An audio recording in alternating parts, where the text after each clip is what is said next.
Hello guys and welcome to Rayl Deal Games. Today I've got a unique take on my ranking list type videos.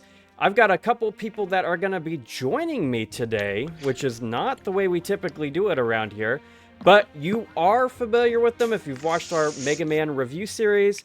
We've got John. Hello. And we've got Ryan as well. Yo. And we are all massive FromSoftware fans, so I thought it would be a good thing to get them all in. I have 12 games that I'm going to be ranking today from great to God tier, great games, all of them, including the ones at the bottom of the list. And we're going to go number 12 to 1, and I'm going to say why it hits the place that it does, and then if my friends have anything to say, they're going to jump in as well. And we're just going to talk about FromSoftware games and see where the conversation takes us. So let's go ahead and dive right in with number 12, very specifically the PS3 version of Demon's Souls. So this is the only game on the list I have never actually finished, despite starting 8 separate times, both on the PS3 version and the PS5 version. I have never gotten very further than like 10 hours in this game. So there's a lot of things that stop me. I really like the story. The Maiden Estrella is one of my favorite characters, and I think the story for Demon's Souls is honestly one of the best things FromSoftware has ever made. But yeah, it's really down. It's kind of hard to explain because I think there's a lot of things about this that are kind of just the foundations of the genre that I do like. But correct. Yeah, there are. All right. Well, you need this. This list is already some total crook shit. So I guess I'll pull out the big guns early. Demon's Souls is a fucking masterpiece. It's a flawed masterpiece, if that makes any sense. Let's start. So let me preface this by saying that era of video games gets a little too much flack. We kind of blow up on it a little too much.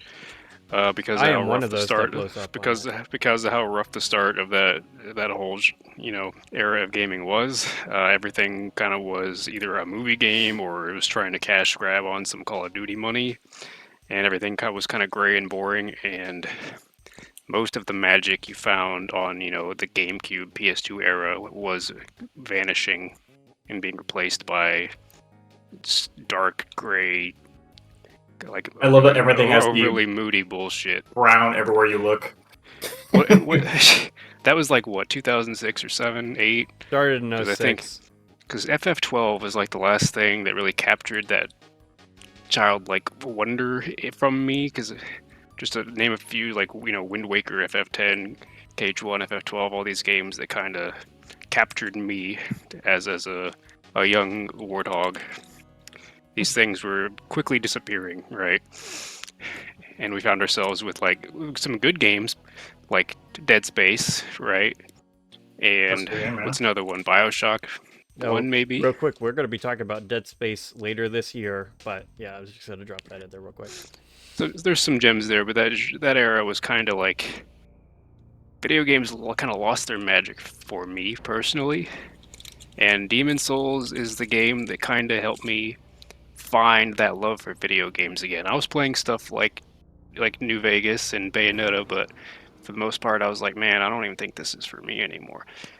But Demon's Souls came along. It was this brand new thing that I learned to love about video games. It wasn't the old thing I loved about video games, but it helped me kind of discover something new in myself. Because it kind of, it had this attitude of like, the game says, go fuck yourself. Here's your sword and shield. Tell it to go fuck itself back. And games weren't really doing that. I mean, you're incredibly right about how it's a very pushes back against everything in the industry. A lot of people watching this video may not know or may not remember that Demon's Souls started out as a Elder Scrolls 4 Oblivion clone is how it started development. In fact, the original director was not Miyazaki. He took a dead project over and turned it into Demon's Souls. The Demon's Souls we know today, anyway. So, yeah, I think Demon's Souls has a lot of things where it's like I should be able to finish this game, but there's always So some strange that you things. can't. It's By today's it is standards, it's the quite one. easy. It is the one. I've never been able to push through the end. I don't know if it's the healing system, but really that shouldn't be a problem because, as we'll find out later, the Bloodborne healing system doesn't bother me at all. It may be the runbacks, but honestly, some of the other games in this this studio's work have worse runbacks. So I don't know. You can't just leave this assault on Demon Souls' like legacy up to like you don't know. You have to tell me why it's at the So bottom. I think it's a lot of A vibe. No, there's a few things. I find all the bosses boring. That's one thing. Okay, well, So they're all Well, the they're thing all is, though, they're the the thing first is, one, so Demon I Souls don't hold it bosses are against. quite unique, though. That's the thing I like they're about so. This game was trying so hard to be unique, and those bosses are some unique bosses. So I think they succeeded in that. They were kind of gimmicky. A lot of what Demon Souls is doing is gimmicky. I'll give you that. It is extremely flawed. It's very jank in some areas, but I love it. I love it for that. Honestly, I love the jank about it. It's kind of. Well, this is exactly why I was hoping you would join. I wasn't sure if you were going to be able to join at first because this was kind of like a last minute, a spur of the moment thing that I wanted to get everybody in here. This is exactly But- what I'm here to do: is defend Demon Souls. Well, that's I know fine. you're up to some shit. I'm not here to say that it's bad. I like the look of everything. I like the story because I very much have done the lore deep dive on this. I've watched everything I could about the lore of Demon Souls. I love the character of Maiden Estrella.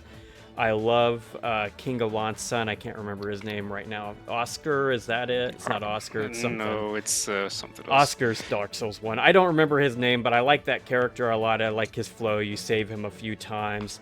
I like certain bosses, like Tower Knight. I was a big fan of him. Classic. I enjoy... They still are referencing that in current battle and boss fights and stuff like that. I was thinking the other day that he would have been a very interesting boss to have in a game that we're going to talk later that we're playing through now. But Well, I'll say that they probably can't. So that's. oh yeah, because it's the Sony thing, yeah, Sony IP. But yeah, no, it's down to I just really can't say that any of the bosses have ever really impressed me. But also, once again, as anyone who's watched the channel for a long time knows, I'm very much somebody who likes a lot of older games and the way older games play and stuff. So it's not the way that they play. It's not even the way that PS3 version looks, because we're talking about the PS3 version specifically, because that's the FromSoftware made one. And then the PS5 one changed a lot of atmospheric storytelling.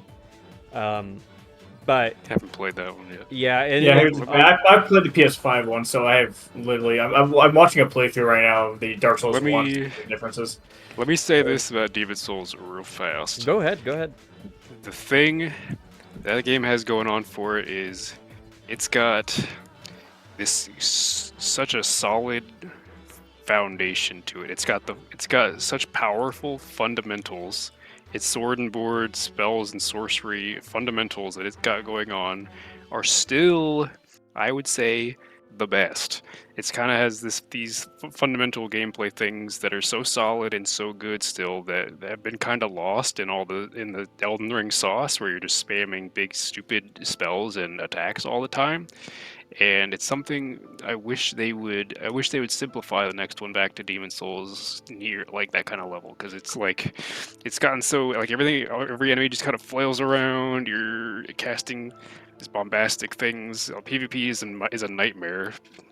Like Demon Souls PvP was amazing, and it was better than Demon Souls, I would say. Actually by a lot. And I would say that Bloodborne's fundamentals might be a little better for different reasons, but I don't think any game feels as solid as Demon Souls did. So go ahead. All right. So what I was gonna say is, these Wednesday videos are always kind of like top of the head thoughts. It's the only way that I can really make two videos a week. But I have talking points every time. So one of my talking points for the Elden Ring entry was how it doesn't have that classical feel, and that's what we'll talk about more later in depth, but that's going to be a talking point there. And so I'm happy that you brought it up. I thought you might bring it up here, but I agree with you on that point. I do think Demon Souls has that, and it does have it better than even Dark Souls, because it doesn't have the colossal style enemies that kind of break the Dark Souls style design. Bloodborne's design, I think, facilitates large bosses better, but it also has like action canceling, which you kind of need. It's different mechanically. Yeah, it's different enough that it changes the way it feels. And I know John's only played the PS5 version. There's really, like, in terms of gameplay, not a lot of differences. Load times don't exist in the PS5 version, they do in the PS3, and then a lot of atmospheric storytelling is completely different. So much so that I get the sense, obviously I haven't finished them, but I've watched plenty of videos, I get the sense that a lot of Demon Souls lore heads don't like the PS5 version for that reason. They don't like the musical, the way that they've integrated music or changed that stuff around. They don't like the way that certain locations have been designed differently from a artistic direction anyway. So that's the sense I've gotten. I could be wrong, but that is primarily what I've seen. And I kind of get it, because PS3 Demon Souls has a far darker feel in a lot of ways. Like, the PS5 version still maintains dark. And something I've always really, really enjoyed about FromSoftware's work and other games here or there is when darkness is a key mechanic. By this point, you guys have seen my Dusk review. In there, I talk about how darkness is like a very utilized feature of that particular game. But like, FromSoftware did darkness really, really quite well in Demon Souls initially. I'm one of the only people out there, I think, who likes poison and dark areas in these games. I love the poison swamps. I love dark areas. The area of Demon Souls I actually like the most is like the filth area. I don't remember the name of it. We are so opposite on this game. I know, man. I like that area specifically the most. I like Boletaria too. It's not that I dislike anything, but I like Boletaria. I like, is it Latria? Is that the name of the academy? Yeah, Latria. The prison. Yep. So I really like the vibes in Latria a lot. So these three places I like a lot, but I think the place that really kind of like grates at me the most, and is maybe one of the big reasons that I don't really ever finish the game, is the mine. I don't like the mine at all. Really? Not even a little bit. I don't like Armored Spider. Armored Spider, I have to agree with. Armored Spider was a painful experience, because it's the first time I encountered a boss that literally was designed with the mind of, like, if you walked in with a melee character, why did you even try? No, like, that was a really weird mentality. When you get into the flow of that boss, it's not so bad. Well, I know, but it was the first time I encountered a boss that literally was like full 100% counter my build, and I had to learn the boss. But if I picked a mage, I would have like two-shotted it. Like, I would have died the first time, and then would have killed it. And it's like, why? And the answer is, fuck you. So that was probably the awkward build of Demon Souls. I still played it and still enjoyed it, but I yearn for the mines. I love the mines. Yeah, it's Brian marches with the children into the mines, eaten by the spider willingly. It's like, take me. There's so many good upgrades and little nooks and crannies and secrets and upgrades. I remember getting so angry at that, because I remember there's like awkward in multiple ways. Like, you're like, it looks like you can get underneath it, you can't. It looks like you can go like you can try to attack it.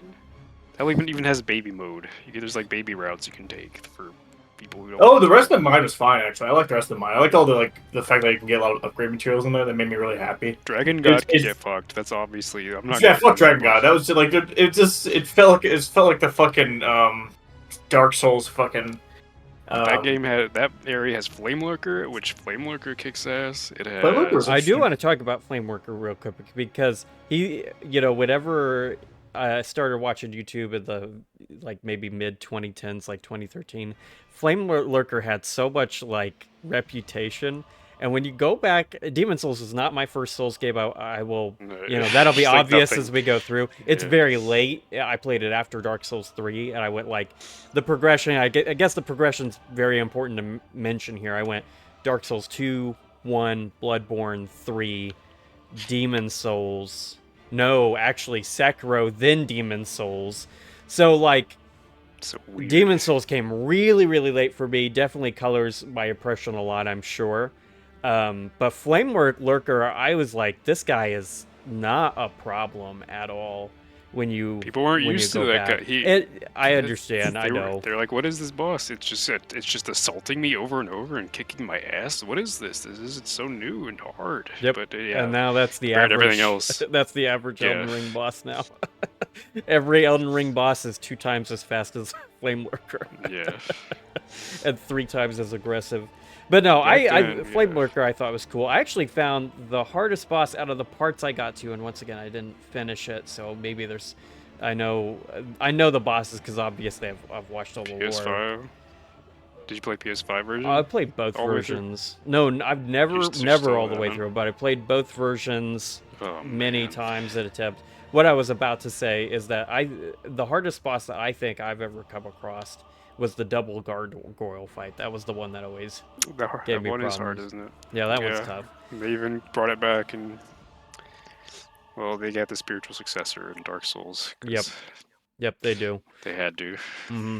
But yeah, that's the boss and I know that Penetrator's hard and King of Lot's hard, but I've never gotten that far. So, I think the only other area to talk about would be the Storm's place. I can't remember the name. But that place is the place where I always get the super red skeletons because I die just enough to get Black Tendency. And then when you get Black Tendency every time. when you get the red skeletons there, that place is just oppressive as all get out. The red-eyed skeletons, I mean, the ones that have like the 2 katanas bleed build thing that they got going on, and then there's like a bunch of them on the walkway to the blind mummy.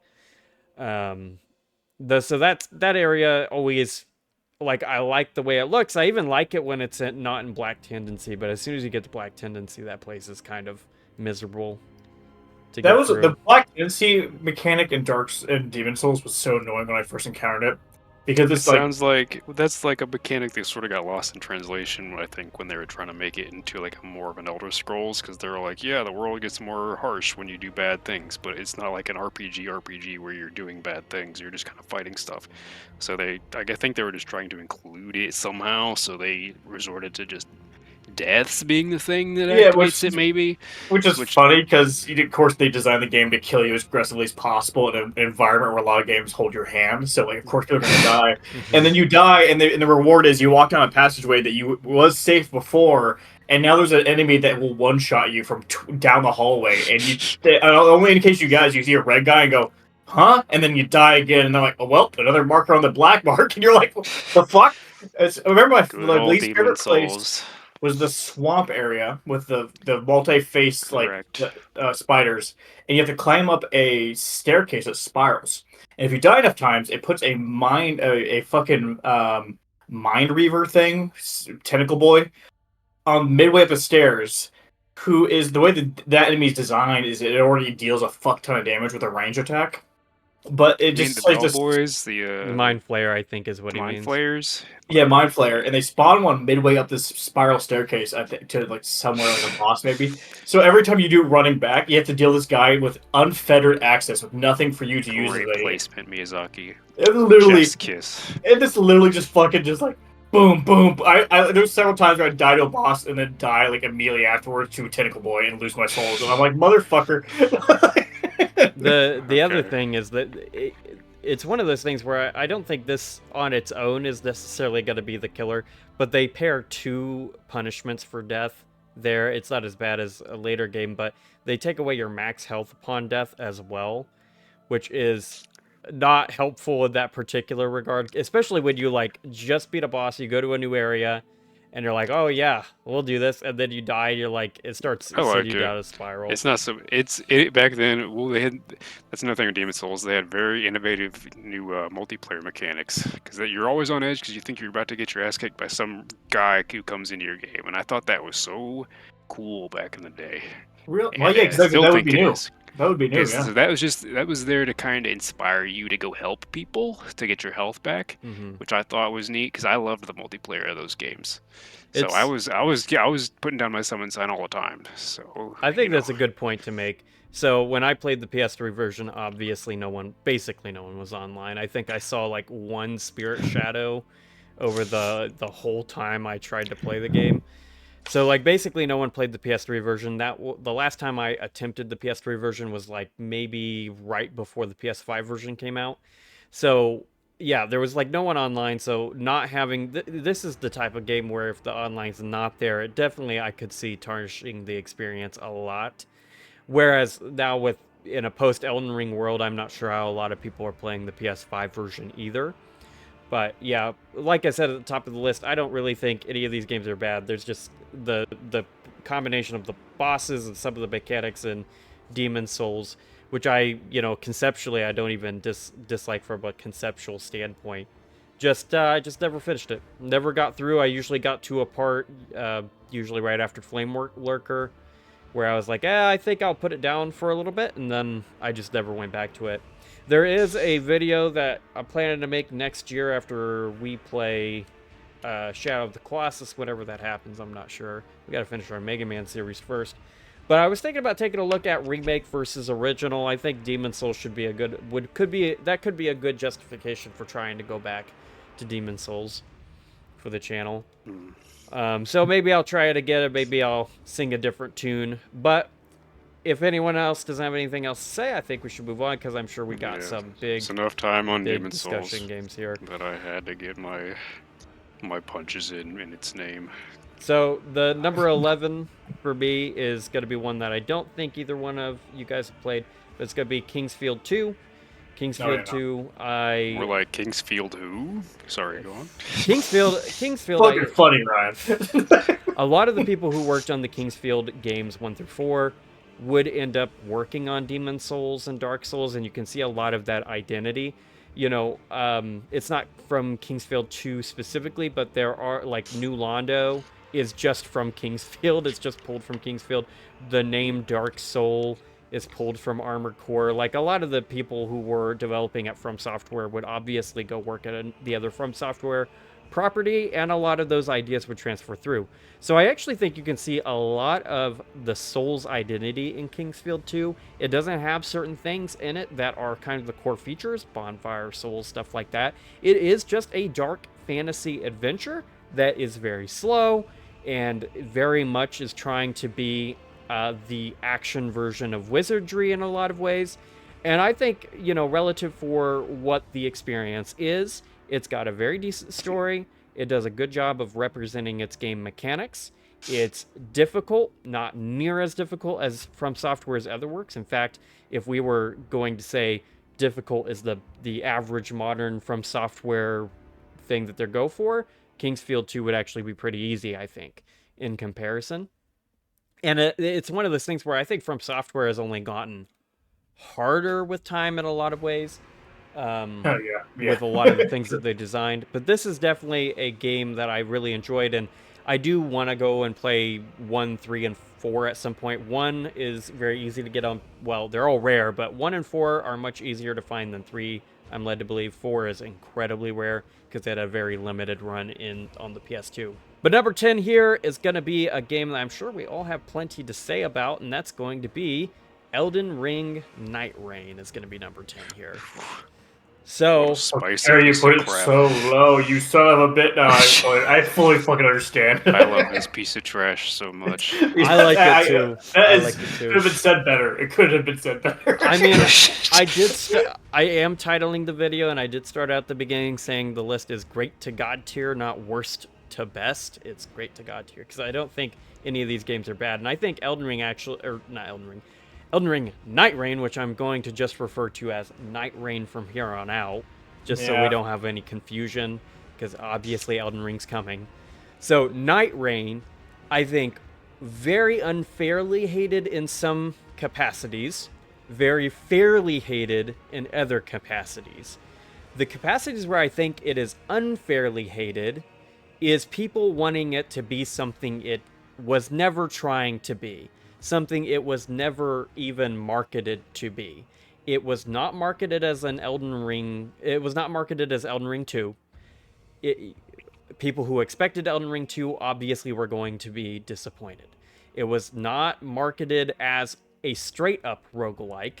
They said that they had roguelike mechanics, which I don't think is the same thing.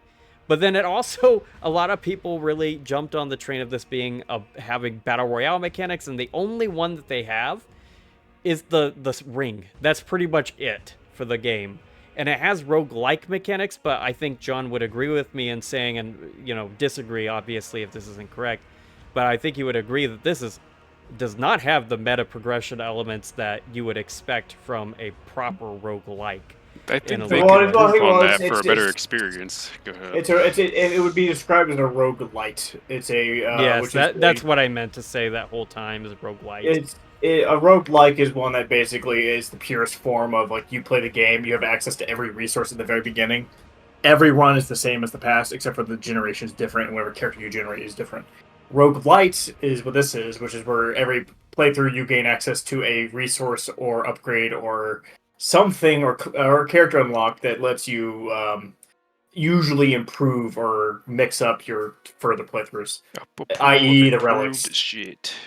Or unlock characters. The relics don't do much. There's not a lot of characters to unlock, and that's kind of what I mean. However, I do like the way that they've approached it, because they do, once you've beaten bosses, they start unlocking certain, like, environmental effects, like the ice mountain or the molten crater. Like, those are things or the random boss encounters, like the pest that steals your levels. Or the auger, yep. auger who abducts you for a mini boss Everything fight in the game that pisses you the fuck off the very first time you encounter it. Oh yeah, that's exactly the experience where you just it just happens to you and you're like, I'm so fucking angry about what's happening right now. And then it's okay. You figure it out and it's fine. So there's elements of it that, because of the nature of it being run-based, they can actually experiment with a lot of mechanics that really just would not work in a proper single-player experience, such as level losing. Like, I know you can lose levels in Demon's Souls. I know that's a thing, but there's a reason they haven't brought it back forever. But they do bring it back here, and it kind of works here. It's really annoying sometimes, and it can be backbreaking, but we've had plenty of successful runs off of losing a level here or there. So it's one of those things where they can play around with a lot of mechanics, and in a lot of ways, I actually think that maybe this started conceptually as the rumored FromSoftware MMO, because when you play against certain bosses like Equilibrium Beast or Augur, it really feels like an MMO boss in a lot of ways to me, at least. I just feel it in my bones that that's the end game. Is they're just experimenting slowly, bit by bit, working on their MMO aspects, getting it all hammered out, and then I just feel like they're just training a team on actually making a real MMO. I think it's all gonna come into place very soon. They do a lot of things. I played 444 hours of Final Fantasy XIV back in the day, and so I played a decent amount of MMO. I think a lot of MMO hardcore people will say that's nothing, but I think 400 hours is enough to say that you played enough of an MMO. That's plenty. Yeah, I think so. So I've done a lot of MMO bosses and stuff, and a lot of the things when we're playing against certain bosses, like the Augur, for instance, a lot of the things it does, I'm like, this is like an MMO boss. It's splitting up the party. You have to rejoin. You have to buff each other. There's all kinds of elements I think that they pulled inspiration from, but because they're putting it in this more action, Souls-like type experience, just foundationally changes it. And I think Elden Ring, I think Nightreign as a experiment product is very successful, in my opinion, that they played with the gameplay systems, and they've created an experience that's very unique, and I really enjoy playing this game a lot. But that does lead to the big criticism that is valid, completely so, that the game is really only playable, and I know you can play it single player, but I mean, it's playable, it's designed around 3-player only, and very specifically 3-player where you know the other 2 people and you're in a voice chat with them actively. Yeah, I can't imagine playing with randos. I have not, and I will never play with complete randos. How the hell will you play a game as complex as that and try to communicate with solely pings and your character like doing emotes to make anything happen in this game?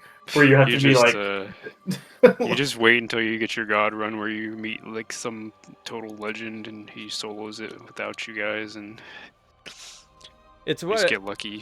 Could you imagine the Equilibrium beast boss fight? I mean, when we do that boss, when we run that boss, we're like calling out, "Oh, he's doing the up thing. He's doing his snaps. He's. I think it's really just a closing his hand, but he's doing snap. He's doing this. He's doing that, and it's like massively improved our ability to fight that guy.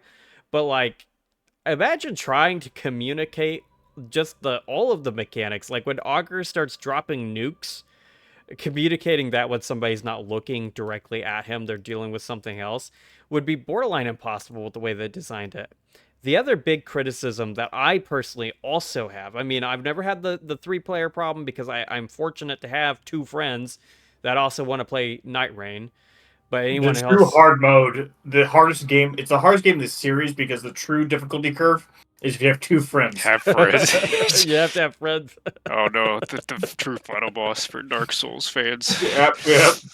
The What the big heck? other flaw is when you are having a terrible run from the very get-go, right? Like from you just had a bad start. There's no ability for all the players to agree, let's just restart this thing. You have to go to death, which at that point it's like I might as well just try my best, and then you end up wasting more time because your build sucks and you just get wrecked by the boss. So it's worked out sometimes where we've been really close on wanting to cut a run and then we beat the boss. I don't remember. I mean, we've done so many runs. I don't remember which boss that was, but there was a time where we had all wiped. We all lost an early level, but then we were able to save the run. So in those particular instances, I kind of get it from the designer's side. They want you to stick it through, and they want you to do it. FromSoftware has never been a handholdy studio, even from their earliest days. They're often like, we give you this, and you're going to deal with it type designers, which is part of the thing that I like about them. It's just this one particular thing is just incredibly annoying 99% of the time. And that 1% where it's like, oh, we really popped off and we really pieced it together, does not make up for the 99% of the time where it's like, it's just terrible. So that's like the other big critique I think we've all had with the game. Yeah. Where it's like, this does seem like a major flaw that makes sense for FromSoftware's typical design ideology, but just I don't think works for the type of experience that they were specifically going for. Now, honestly, it's like an issue in general with multiple sets of quality of life issues they have not included. And you could say, as you said earlier, this is a training experience for them when they would quote unquote they inevitably generate their MMO multiplayer game. Is that they don't have voice chat. They need to have voice chat. They don't, and in this case, they need to have the option to vote out. I understand why they didn't have it because they don't want random players being pessimists, and they start a run. 2 people pick Revenant, and then like the local arch, like playing another character decides I'm going to throw the run because they don't have the quote unquote meta build. Because FromSoft prevents people from being able to immediately vote to end the run solely because one thing doesn't meet their perfect standards, that's a positive thing. Issue is, why can't you, like, if you're working with friends, choose to just abandon? Yeah, vote. Yeah, like, why can't, like, these are things that are like, they're minutia, but you can choose to turn it on and off depending on the situation. You can make sure the party leader can choose when they start the run to have rules set in place. A lot of games have this. And I think that's a lot of the issues. Is just they don't. There's a lot of things that other developers that they're encountering now. Like, why can't I play with 2 people? So, like, that's like the fact that they even went as we didn't even think of that is a bit stupid. The fact that they don't have voice chat in a game that's so immense, a lot of communication, is stupid. The fact that you can't vote to choose to end the run because you guys spawned and your first 2 choices is to fight at level 1, 2 rune bearers, or fight a revenant, or like the ball bearing knight 1v1. Like you're like, the run's fucked. So like it's like why can't I just re-roll? And the answer is the only choice to re-roll is to somehow die. John, And- you cut out there for a second. Oh, Yeah, shit, coming okay. in and out a little bit here and there. Yeah, let me- it was kind of a big time, so I stopped it this time. I think the other times it was kind of easy to tell what you were saying. Okay, sorry. It was just your last sentence. It's just more along lines of like, I guess I'm just getting like, it's just quality of life things that other developers have already implemented, and it's kind of frustrating to encounter a game that just kind of feels obtuse and doesn't have it included. Yeah, and FromSoftware has always been obtuse by intention, and I think I've always liked that about them, that they're obtuse by intention. But this time, it really feels like it's obtuse by accident, which is not what I'm looking for from the studio. They don't know how to make a multiplayer focused game still. This is like the first one with actual matchmaking, right? So Yep. Yeah. Well, You no, know, it's not actually. it's Armored not? Core 6 has Oh, actual sure, okay. matchmaking, but we'll I'm not talk Armored about Core that build, one later. so. But yeah, I like the bosses. I like the gameplay loop. Actually, one of my favorite things about Nightreign is the fact that you can do multiple builds. And it's, what this critique's going to come up later. Certain games in the series, if you want to play a different build, you either need to use an item to respec, or you have to restart from the beginning. And either way is not what you want. Like, I want to fight against every boss with my quality build or my bleed build or whatever. And certain games in the series, to do that, it's a 100-hour commitment. Elden Ring or Nightreign allows you to be able to, I want to be the spear guy this run, 40 minutes. Oh, I want to be the katana guy. I'll switch and be the katana guy now. I do really like that about Nightreign. I think that's really cool that you can basically condense the build craft of FromSoftware games, and you're allowed to build. You can do all the builds in a very Elden Ring reasonable Arcade. amount of times. Yeah, it's basically Elden Ring Arcade, which I've always liked the way that you've described it as that, Ryan. I think I agree with you a lot that it feels like Elden Ring Arcade. Well, I think it's probably a good time to move on if somebody else doesn't have something to say about That's about Nightreign. I wish you could sell the shitty gems you get after. Oh, yeah, that's a another- quality of life another improvement. thing. That'd be Yeah. nice. Just right is then being and able there to when you sell the open them, gems. say I don't want it. Yep. Reject. Yeah. Just a reject button on them. That's it. Okay. Move on. Yep, because it's just trash. A lot, like 90% of them at this point for us is they're just garbage, and we don't need them, and I just sell them. So I agree with that too. Number 9 for me is going to be Armored Core 1. This is actually my first FromSoftware game, and yeah, I have always been a big fan of Armored Core, because I played a lot of Armored Core 1 growing up, and another Armored Core game that we'll be talking about later. But I've always really liked Armored Core. I did not know it was FromSoftware when I started playing through the Soul series. FromSoftware, relative to me not looking into things in the early 2010s, I was like, oh, they're the Dark Souls guys. When in reality, they're the Armored Core guys that transitioned over there. And you can see a lot of that design ideology in Armored Core from back in the day. And I've always really liked the mech build craft in Armored Core titles. They have some of my favorite progression loops. Like, I love going to the tournament area, the arena, and just ranking up in the arena. And I'm going to talk about the arena again for Armored Core 3 because it has a very specific change to the arena that is puts you really in the mindset of the world and really is immersive in a lot of ways. But Armored Core 1 also has a really cool, really demonstrates the way that FromSoftware is able to express the themes that they're going for in their games through game mechanics. So if you just like with any FromSoft game overs really don't exist. I know they do in like Tenchu, but Tenchu back in the PS1, PS2 era wasn't actually FromSoftware. They bought the rights later.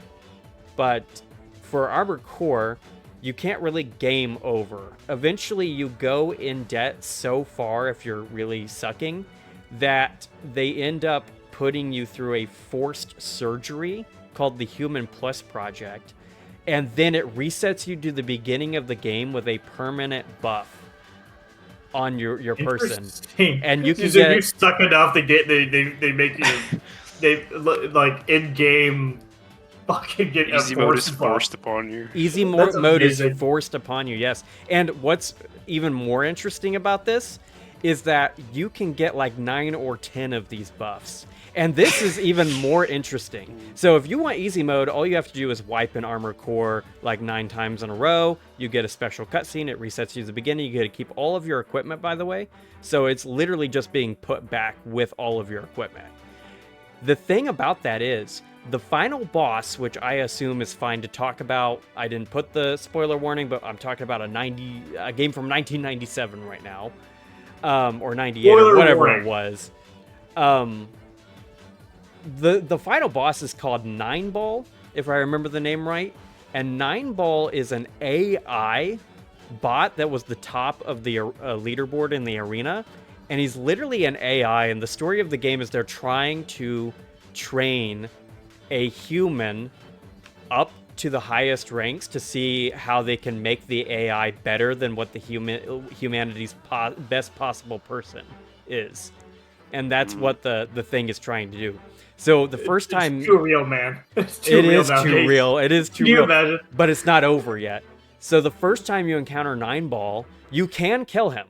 Because just like with any FromSoftware game, you have choices. There's several times where you can encounter other ravens in the game and you can kill them, and then they will never show up again, even in places where they theoretically could. Which is awesome for replay value, especially when you bring like mission choices into this, because the mission choice system is very interesting. I'm not going to go that deep into this video, but first time you can kill Nine Ball, but you don't know he's an AI the first time, or you can run away. Later on, you encounter 2 Nine Balls at the same time, and then that's when it's revealed that he's AI. And the thing about the AI is they have all of the human plus buffs that you can get as the player, which are things that like make targeting easier, make you spin faster, all these things that are like make you better. And they have all of them right from the beginning. So the absolute like best ending, there's not really endings, but the best ending where you maintain humanity and you beat the AI requires you to play at the highest possible difficulty where you have not looped through on Human Plus. And you have to be able to beat 2 of them at the same time who have all of the upgrades. So it's like really just a really cool game. Very old. It's not going to appeal to a lot of people because it was designed even before dual analog. And it's tank well, controls. it is tank controls, but I think that a lot of mech games are tank controls, so I don't think that matters as much. It's just that it doesn't have aiming is not handled with dual analog and has 0 dual analog functionality at all. It was designed before it, so it makes a lot of sense, but it does make it something that there's a learning curve just learning how to play the game, which a lot of people just don't have the patience for, which I think I get it as somebody who plays a lot of vintage games. I don't personally have that problem. I find it very refreshing when I play a game and I don't immediately know how to control it. It's very refreshing because that's what my entire childhood was like. You pick up a game, you have no idea how it plays. You actually have to read the instruction booklet to know sometimes. And I kind of miss that sometimes, so it doesn't happen very often, so I appreciate it, but I know a lot of people won't. Armored Core 1, my very first FromSoftware game. Anyone who tells you your first game is always your favorite because of nostalgia is just wrong, because there's 8 titles above it. Number 8 here is going to be Dark Souls 2. So, Dark Souls 2 is a very interesting title. This one is a little bit of a speculative pick. Very much informed by the gameplay that I did earlier this year for my Vati videos ranked video, where I ranked all of Vati Vidia's Prepare to Cry videos, worst or great to God tier, I think I called it. But I had to play Dark Souls 2 to get footage. And when I was playing it, I was like, I'm having actually a lot of fun right now. And I played it, I only needed to play it for maybe 30 minutes because I have like all the saves in different areas left over from my PS4 days that I went to cloud save. And so it was going to be very easy for me to get a variety of clips, you know, including my very first playthrough guy, which was a like Three Musketeers inspired, big hat, dual rapier guy. But I've really, when I did that playing, I was like, I've been really convinced, and I have been of the opinion, I've said it many, many times, and Ryan and John both have heard me say it before, that this game just doesn't hold up versus the others. And I still think that's true clearly because it's lower than any of the others. But I think I might have dug a little bit too deep in the YouTube hole and got convinced that it's outright completely terrible. And I'm talking about Scholar of the First Sin, to be clear, because I've never actually played Dark Souls 2. I've only played Scholar of the First Sin. And I don't think I'm necessarily wrong in this category. So I started doing some digging. I started watching videos that came out, 2017 when I would have been playing. They're all very negative. They're a part of that era of YouTube where everybody's like, there's objective design, there's objectively good things, objectively bad things. We're not going to go down that verbiage there, which is incredibly flawed. Just in general, it's an oxymoron by the definition of the term. But then I started looking at videos from H-Bomber Guy and Domo 3000 specifically. And what's very interesting about them is they're both Defense of Dark Souls 2 videos, and one of them is a step-by-step destruction of every video that was made against it. And when I say step-by-step, I mean with frame wire data about hitboxes and stuff. And it's kind of turned me around a little bit. So one of the big critiques about Dark Souls 2 that I had for the longest time is the hitboxes were really bad. But what the frame data says is they're actually better than most games in the series. It's just that if you hit your toe hit, it'll sometimes swoop you into a command grab. Because the command grabs hit your toe, so it hit you, but now the animation has to play out, so it looks like it didn't hit you when it did in fact hit you. And then there's a lot of other things that went into. I'm not going to go over their videos. You could watch them if you want, but they were very extensive, kind of crazy. And I've never made a video that extensive. Maybe that kind of precision isn't exactly great for player frustration. Like having your toe hit maybe doesn't quite qualify for being command grabbed. But I think Dark Souls 2 is also a little too hated on. It's clearly like it's like the black sheep of the franchise, right? It's not the greatest of it. But I've been saying it's the worst one. By the way, I agree with all this. Keep on going. Don't stop now. You did all you needed to. No, keep going. I just want to say I agree that it's not the greatest, but it's just possibly overhated. Anyway, just saying I've been saying it's bad all this time, but I've still played it like 3 or 4 times all the way through. So what does that say about the other rip-off Dark Souls games that have come out that I haven't even fully finished? Like, what's that fucking anime one? Code Vein. Yeah, that game blows. I never beat that one. I played through Dark Souls 3 like 4 times. Or 2, sorry. I would say that myself, as one of the people who played Code Vein 2, I beat it, I enjoyed it more than Dark Souls 2. Really? I played Code Vein all the way to the end, and I don't enjoy it more than Dark Souls. Like, Dark Souls 2 may have been overhated, but it is still a brutally garbage of the Dark Souls series. This is exactly all those Dark Souls rip-off titles that I've definitely not played as much as 2. They're still bad. So I'm not going to disagree to that. Code Vein is still above Dark Souls 2 in my opinion. Because Dark Souls 2 is just that garbage. It's just. I don't think it is. It's bad. No. It's still a fun game. Like, I admit it. Like, it may, yeah.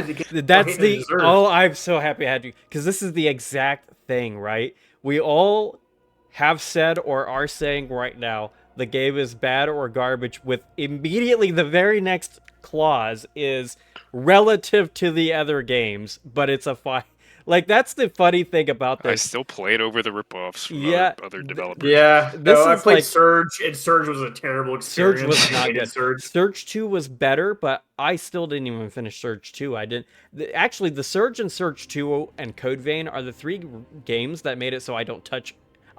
I like actually don't call myself a Souls-like fan because I only like FromSoftware Souls games. They don't have the sauce. They don't even have the sauce of Dark Souls 2. That means they really don't got the sauce. Life of Pi seems So- to be, or not Pi, Life It was of P, I need to. Life Lies of of P, P. or Lies of P. Life. I kept Life of saying P. the book title, Lies. Okay, so Lies of P does look really good, and I do want to play that one. But every other one I have not enjoyed. I have not enjoyed Neo. I didn't enjoy Neo 2 that much. It's like never played none of Neo. them. I hate Neo. That's just because it plays okay. The levels are boring, and the bosses are boring. And with the like onslaught of like asymmetrical style loot that you get in that game is just like I can't look at all this for any longer. Yeah, so it's like that's the reason I don't even call myself a Souls-like fan that often. I'm sure I've said it somewhere on the channel because it's a far easier, quick thing to say than saying I'm a FromSoftware Souls fan. But yeah, typically speaking, I've not enjoyed other Souls games, and when a game is like putting itself out as a Souls game, I'm like, you're probably just not as good. And at this point, I would rather just play any of FromSoftware's other games before it. But I think it's very interesting that with Dark Souls 2, it's like the language around it.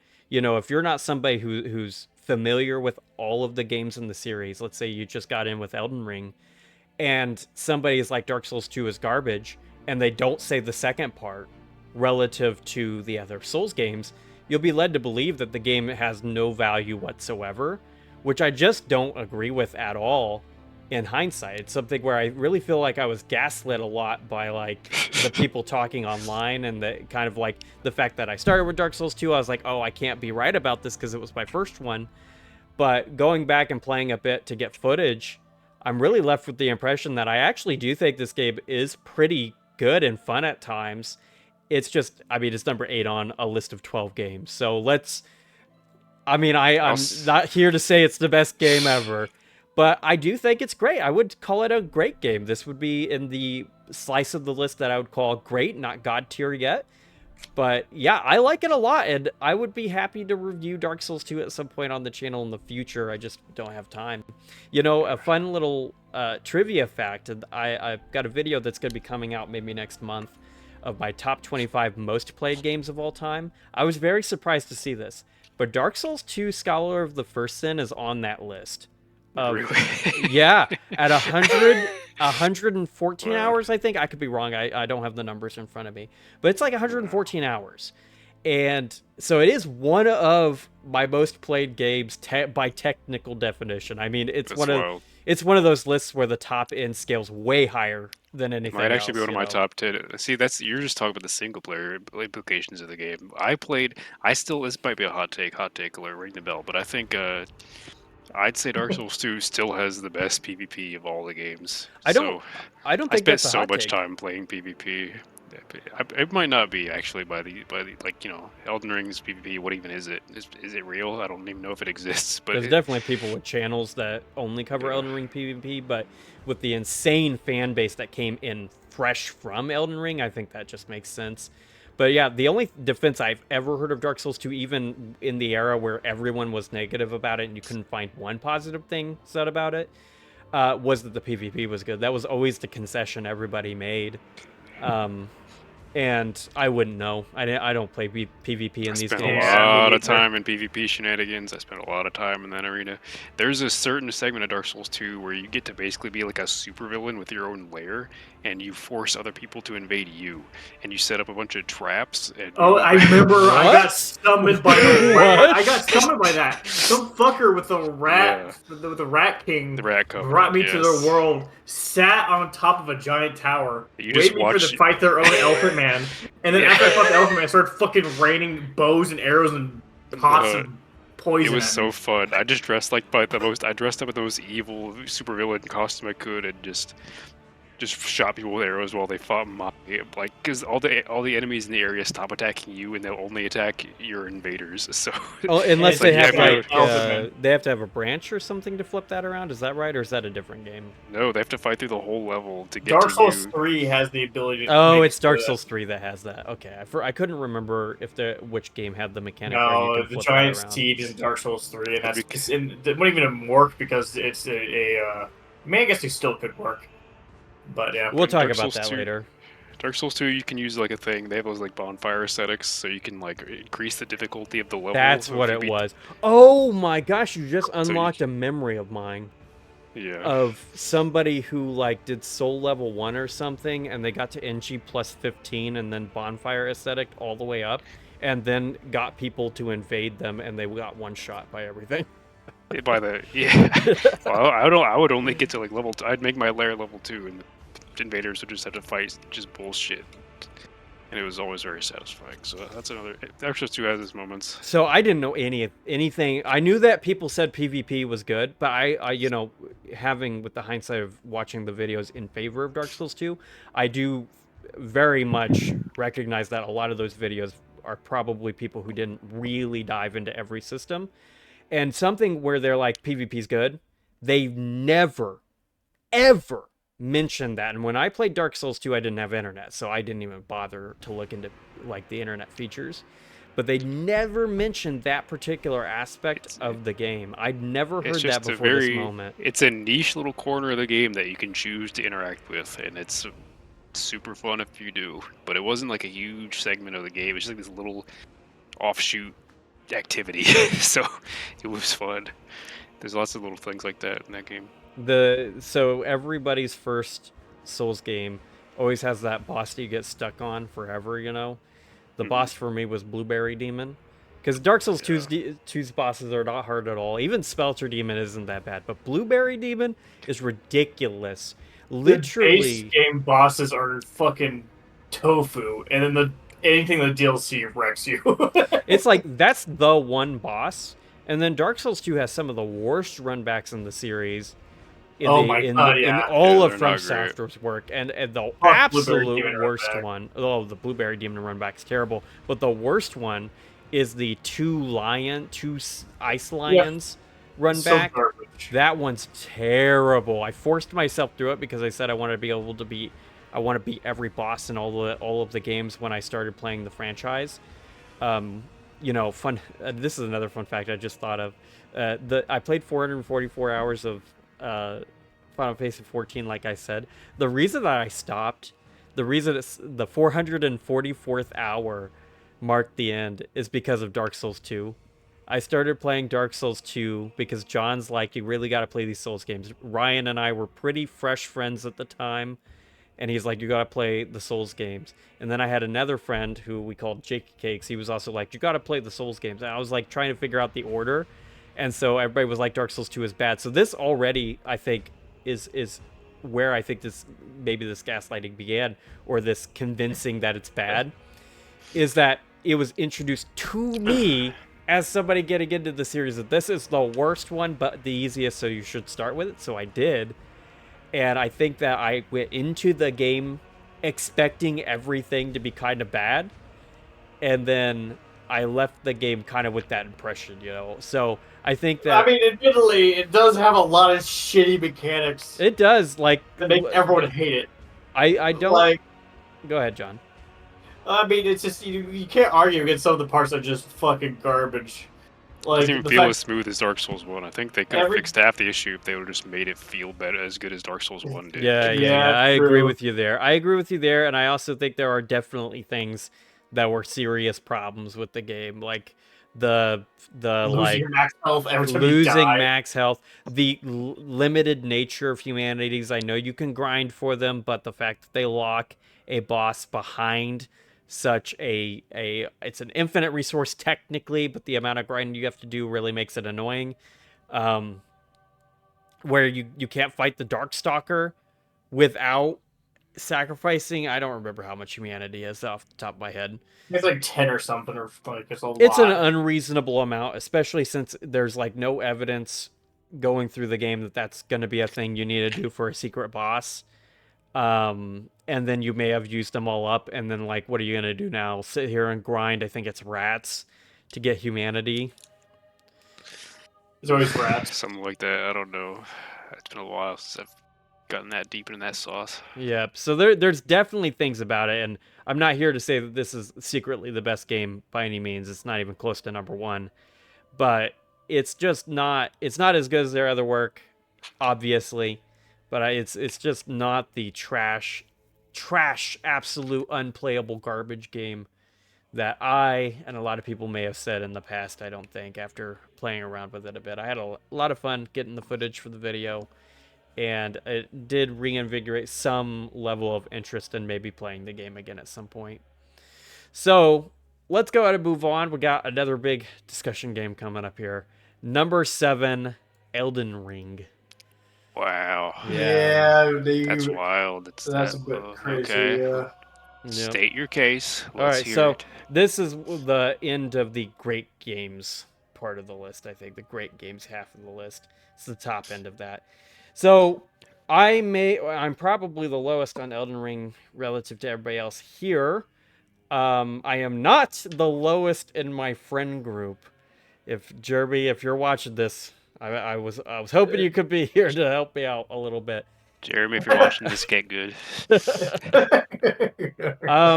So I liked Elden Ring. I really enjoyed it. I actually streamed most of my playthrough, and a lot of people who watch the streams could tell you I was having a good time, like the whole time, pretty much. And so I do want to say real quick that even though it's like right next to Dark Souls 2, there's a bit of a gulf between them. Definitely. Elden Ring, the big things that I don't like is I do not like most of the bosses in the game. Very specifically, bosses that are able to attack you when you have started an attack in their open window, and they can beat your attack in terms of speed and knock you down. It really, really bothers me that that's a mechanic. I know it's like the cost of larger weapons. I used the Bloodhound's Fang for my whole playthrough. A lot of the time, it feels like the bosses are playing Bloodborne and you're playing Dark Souls. Yep. That's exactly the most accurate description. Yeah, I agree for it. So that is like the biggest thing in Elden Ring that I do not like. It really frustrates me. Very much frustrates me that that's the way it was designed. I get it. Dark Souls 3 foreshadowed that that's the way that they're going to go with their designs, but they need to improve your movement. I know they added jumps, which does add a lot to the gameplay, more than you would think a basic jump would. But you don't have movement cancellation like Bloodborne. You don't have attack cancellations, which is something you absolutely need. If they want to put a stamina cost to cancel an attack where it burns more stamina to balance it out, I would get it completely. But at some point, like, there are just some weapons that are borderline useless outside of you trying to do a very obvious, like, I made a compilation for YouTube where I was able to beat the boss with this unreasonably sized weapon. You know what I mean? Where it's like you very much memorize the frames and you know exactly what this boss is doing because you practiced this. In terms of like a base player's experience, it feels terrible to not have any way to hit your attacks through. You know what Dark Souls 1 does?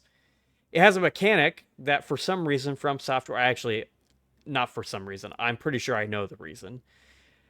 Poise. A mechanic that allows you to use a big weapon, get hit, and still land your hit. I understand why they took it away, because poise is a very broken mechanic in Dark Souls 1. It's incredibly broken. But they literally just never give you anything to replace that. The main issue is that they can still include it as a mechanic in the game, and it seems to do nothing. Yeah. They even have fucking...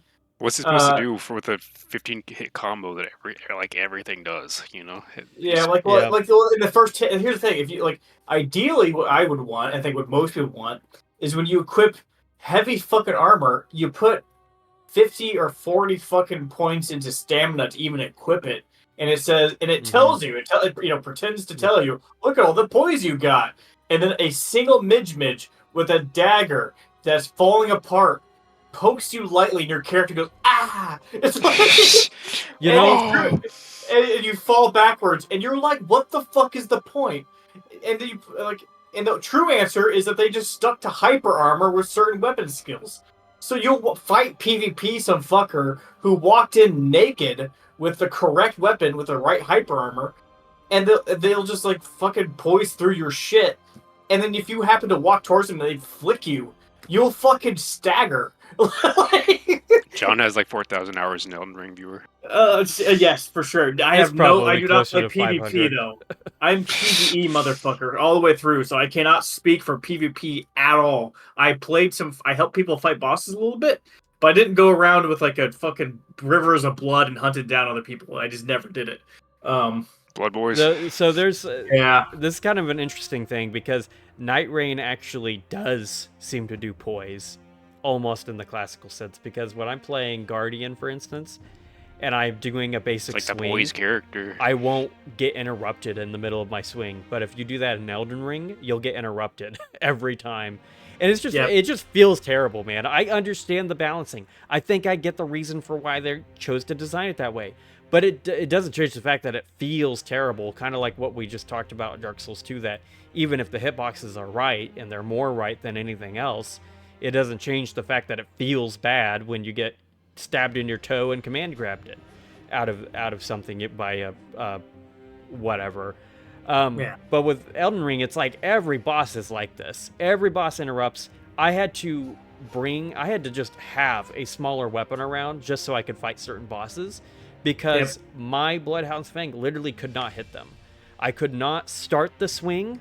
By the time I'm in their opening, by the way, not just a random middle part of their combo, in the middle of their opening, I start a swing, and before it hits them and before I get to recover, they're able to hit me again.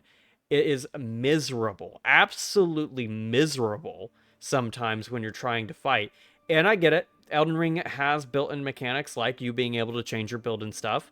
But this is the game I was kind of referencing earlier, where when I have a build, I want to fight every boss with the build. I don't want to switch builds. I want to be able to play the build. And I get that certain fights are going to be harder. It's natural. It's always going to be that way.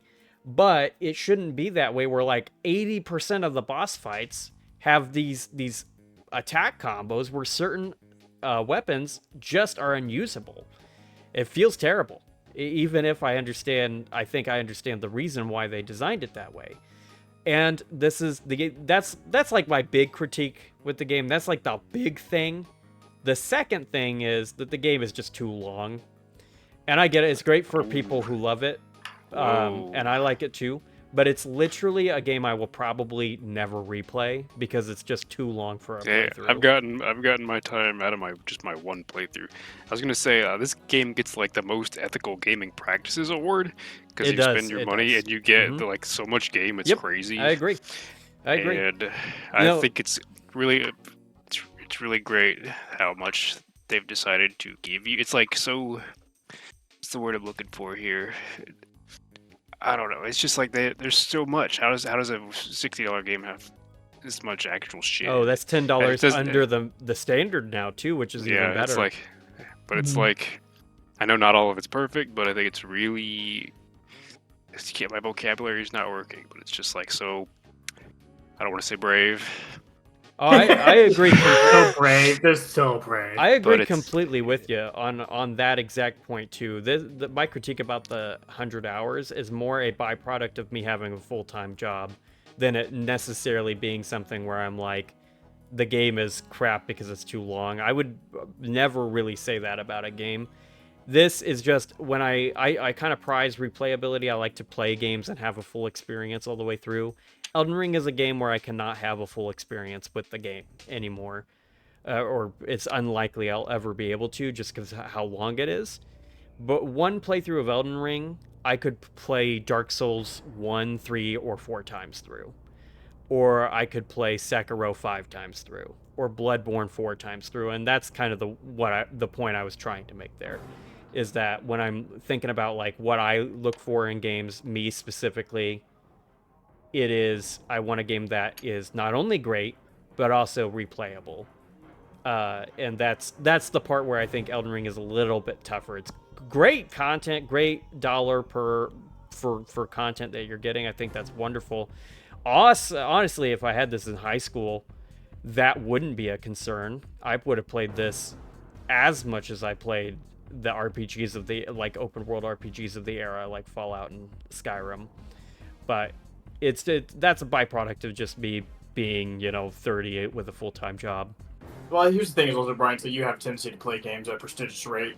You'll play probably like 6 or 7 or 8 new games in a month, and I will still be playing the same game, Yeah, if yeah, not just an older game, yeah. over Well, that same month. that's So, why. like, so it depends upon, like, for me, like, as a person who if fall in love with the game and play a lot, the fact that it has so much content is an immense boon. Yep. And is fucking a great experience. I Yep. absolutely love that aspect. But like for someone who's like I want to play the game and be done, it is a fucking negative and a half. I know for sure Jeremy despises the fact that the game even forces you to do side content to even be able to even approach the quote unquote main quest content. Like just kill the big baddies, get to the tree, kill tree guy, kill the tree. Like because the game some of the stuff just assumes that you walked slightly to the left and went into a cave like twice, 3 or 4 times. Yeah, and it really depends on what you're looking for. I like I said, look for high replay value, but if you prize infinite playability, which like just high single playthrough counts like content and stuff, then Elden Ring obviously is going to do better for you because in terms of all the games we're going to talk about today, it has the highest like amount of content for one single playthrough. And then if you do just play one game for a long time, then yeah, you're going to be able to play multiple builds and multiple playthroughs and stuff. But like John said, I don't do that. Anyone who's been on the channel long enough knows I'm a variety gamer. I mean, this month we've talked about a horror game, System Shock 2. We've talked about a boomer shooter, Dusk. A random obscure PS2 game is something I've either talked about or will be talking about. This is a variety channel 100% through, and that's because that's how I am. I do play like 6 games in a month, and I play them, and I have kind of a way that I go through things where I play the game, I play to finish credits, and then if I really, really like the game, and I see a point of replaying it, I'll replay it because it's worth the time. But by and large, I just play things once through. Elden Ring is a game where I honestly could, if I had the time, I would play it again because I do like it, but I don't have that time. Yeah, it's kind of the irony that if I wasn't doing this channel, I would actually have the time.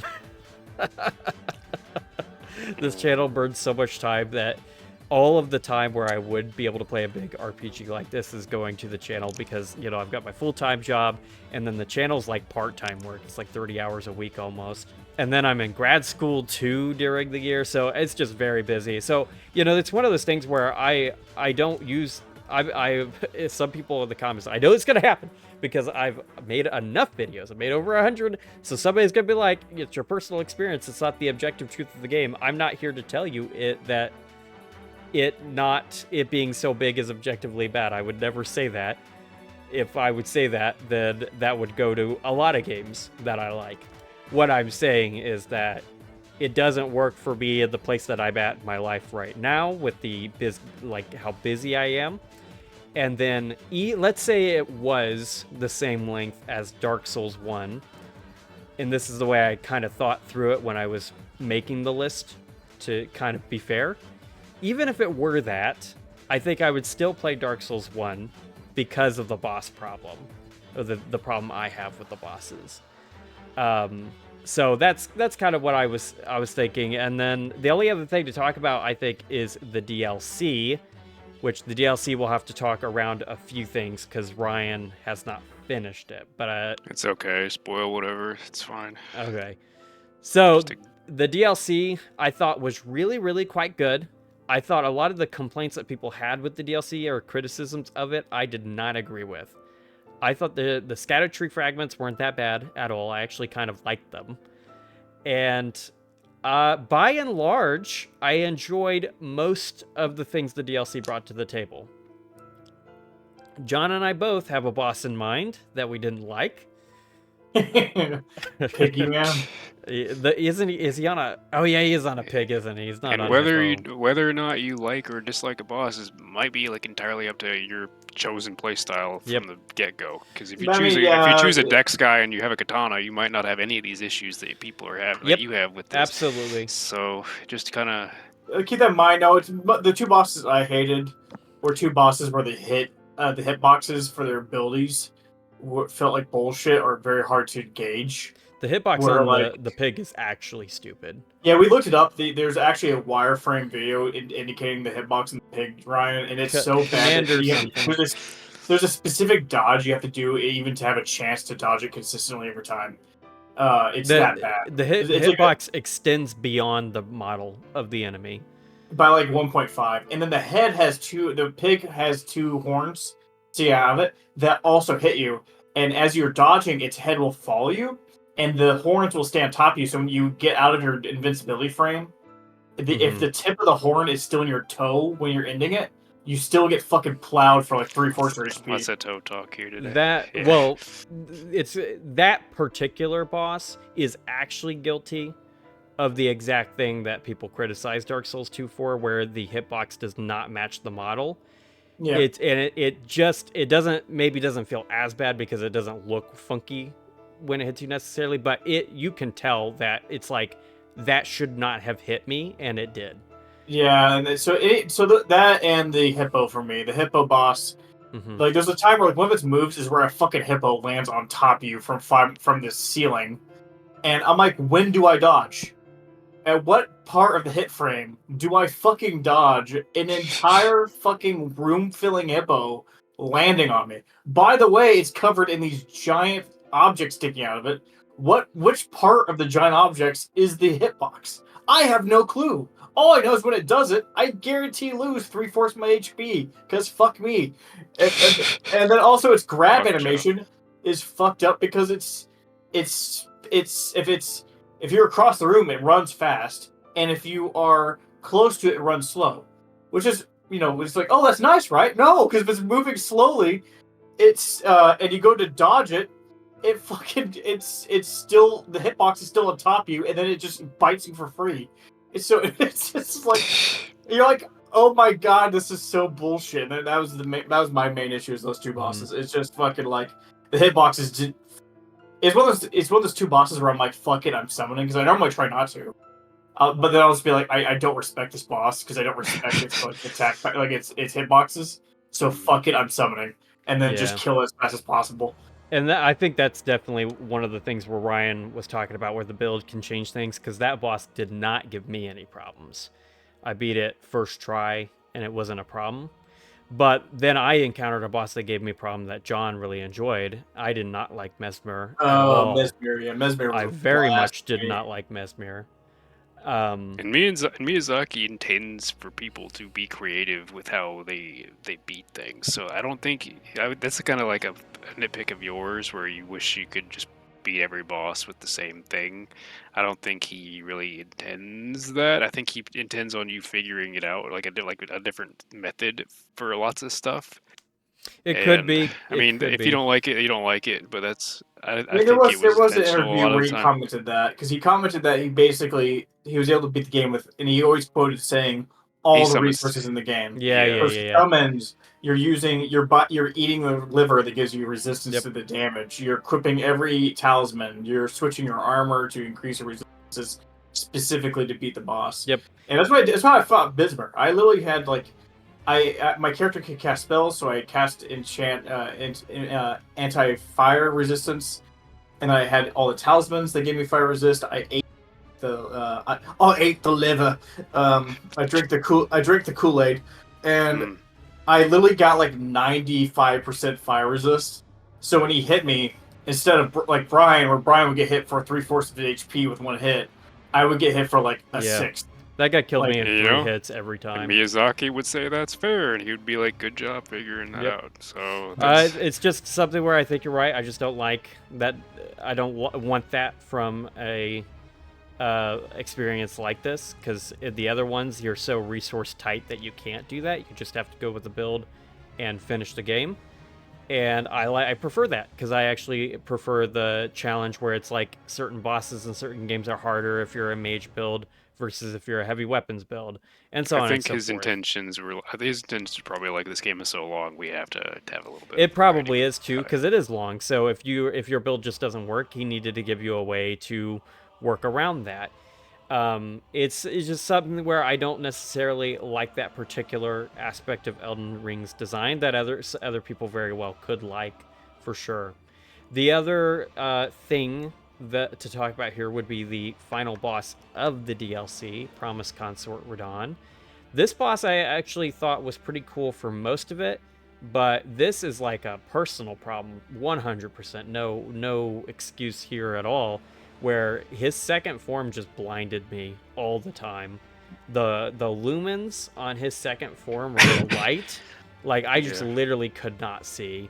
And I have a problem. I'm very light sensitive. I have a light sensitivity thing, so I absolutely think that's just why. But there were several times where I was fighting Promised Consort Radon, and I had a parry build, which is actually very good for his first phase and his second phase if you can do it right. But, like, he's just, like, glowing. It's, like, hurting my eyes to look at him. So that's definitely a biology thing, though.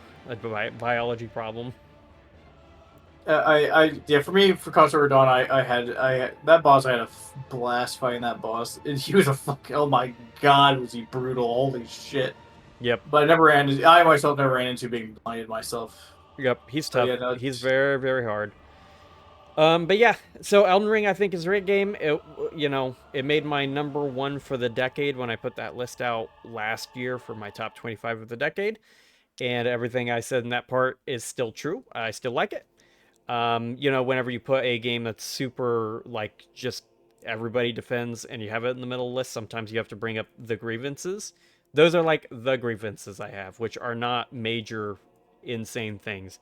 By and large, Elden Ring is fantastic. There were several bosses where I was like, this is so cool. I liked Rykard, Renala, Raylana. The first half of the Hirolu boss fight, the Elden Beast. There were so many bosses in this that I genuinely really, really liked, but then there were just a certain number that I just absolutely detested. The Beast Cleric, the Godskin duo. There's so many bosses where I'm like, this one thing is enough to make me not want to do a playthrough. I don't want to fight the Godskin duo again in my life, outside of Nightreign, where it's much easier. I think I just bled him to death. I don't remember having issues with those guys. So yeah, they were such a nightmare. My first run, I was playing Big Hammer Bro, and I just did jumping R2s and traded every hit because they still hadn't buffed heavy weapons. So I literally just fucking out armored them. I would like jump R2, guarantee get hit, and then just heal. And just repeat that until they died. Because I literally, with my colossal weapon, could not hit them without them counter attacking. There was no interaction. They were the boss I died the third most to. So when I did my playthrough, I kept track of number of deaths. And I had like, God, I don't remember the number off the top of my head. It's in my top 25 video. But it was like my third highest number, and it was behind only 2 bosses.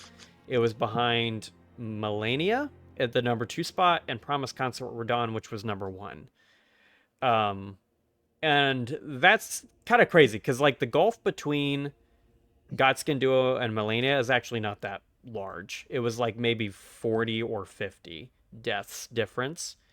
And then the gulf between Godskin Duo and the next in the list is like insanely high. It's like 70. So I very much did not like Godskin Duo at all.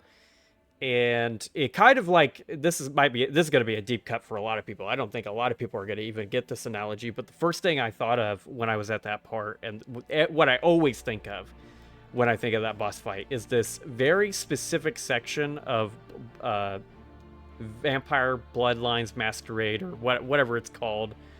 I have to get the title right. I have to think about this. It's such a weird title. Vampire the Masquerade. Yes. Bloodline? Yes, that one. Vampire the Masquerade Bloodlines has a very specific section in the later part of the game where if you don't spec into very specific swimming skills, the game gets incredibly difficult and will basically stunt your progress unless you have perfect, like pixel perfect movement. Wow. It's literally so bad because it's an RPG with very limited level up potential, and I was just very fortunate that my one playthrough of the game I had enough upgrade material to upgrade the swimming to be able to get through that one. It's literally just a 5-second section that insta kills you if you don't do it right.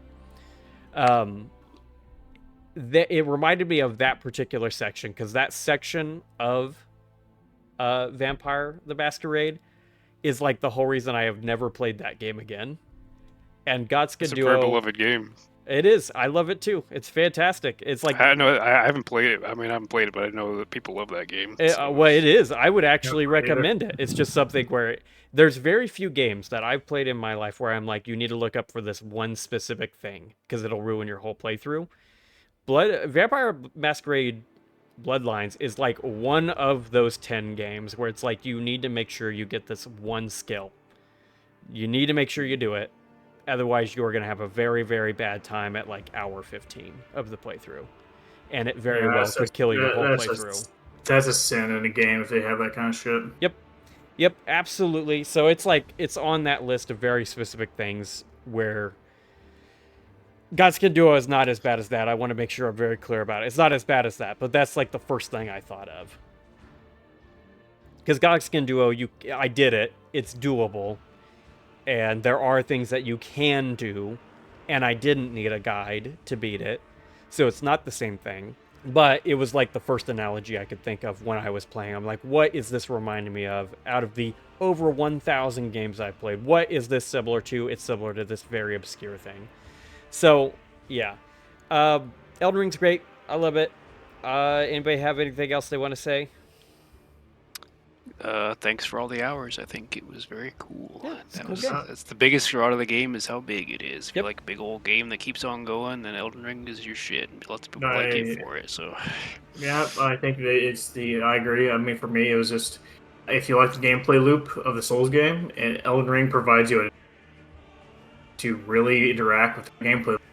I played the fuck out of it, so I appreciate it. Yep, and I think it works out great for that. And there's definitely like everything that I talked about probably makes up a max of like 10 to 20 hours of my playthrough, and that's like overestimating of my 108 hour playthrough, I think is what it was, which was the base game, every single named boss plus every single named boss in the DLC in that time frame. There were things I really, actually, before we move on, there were things I really enjoyed about it. I did enjoy the way that the main progression path is designed, where you can miss something until like super late. Like I didn't find Radon until after killing Godric or Godfrey, or who is it? What the hell's his name? Godric's the one that has The I lion, don't know. the lion. Hirolu. I'm just gonna okay. call him Hiro because that's his actual name. Yeah. I didn't find Radon until after killing Hiro. Because I played completely, guys. I didn't look up anything when I was playing, so I just played the game. And so I killed him before Radon, which means Radon is not, you don't have to kill him at all, because you can just walk in and kill the Elden Beast right after that. But then I was like, I'm at the end of the game? This is the final boss? Where the heck is Radon at? And I had to like explore and try to figure out where he was. And the thing is, I had went to the place where he was, but when I went there, they're like, you need to come back later for the celebration. And then at the time, I was playing the game once a week, so I completely forgot about that conversation. And then I was like, I was going back to Redmaid Castle. I found the celebration. I was like, oh, duh! It was there the whole time. I missed it. And so when I went to fight him, I killed him in literally 10 hits. Oh yeah, because you caught him in a animation loop where he was trying to hit Brian, so he's running in circles, and Brian just ran. So it's just fucking Radon effectively T-posing while Brian just smacked his ass until he died. Yep. It was the least eventful I've ever. It was very funny because I played the game completely. I kept playing the game guideless. So I didn't know at the time I had killed him that he could even do the Comet Strike thing, because I killed him too quick. And I didn't know that he could do that until I was talking to somebody, I think it was Coleman, and I was like, oh yeah. I think Coleman said, well, what did you think of his Meteor Strike? I was like, what is that? Because I didn't see it.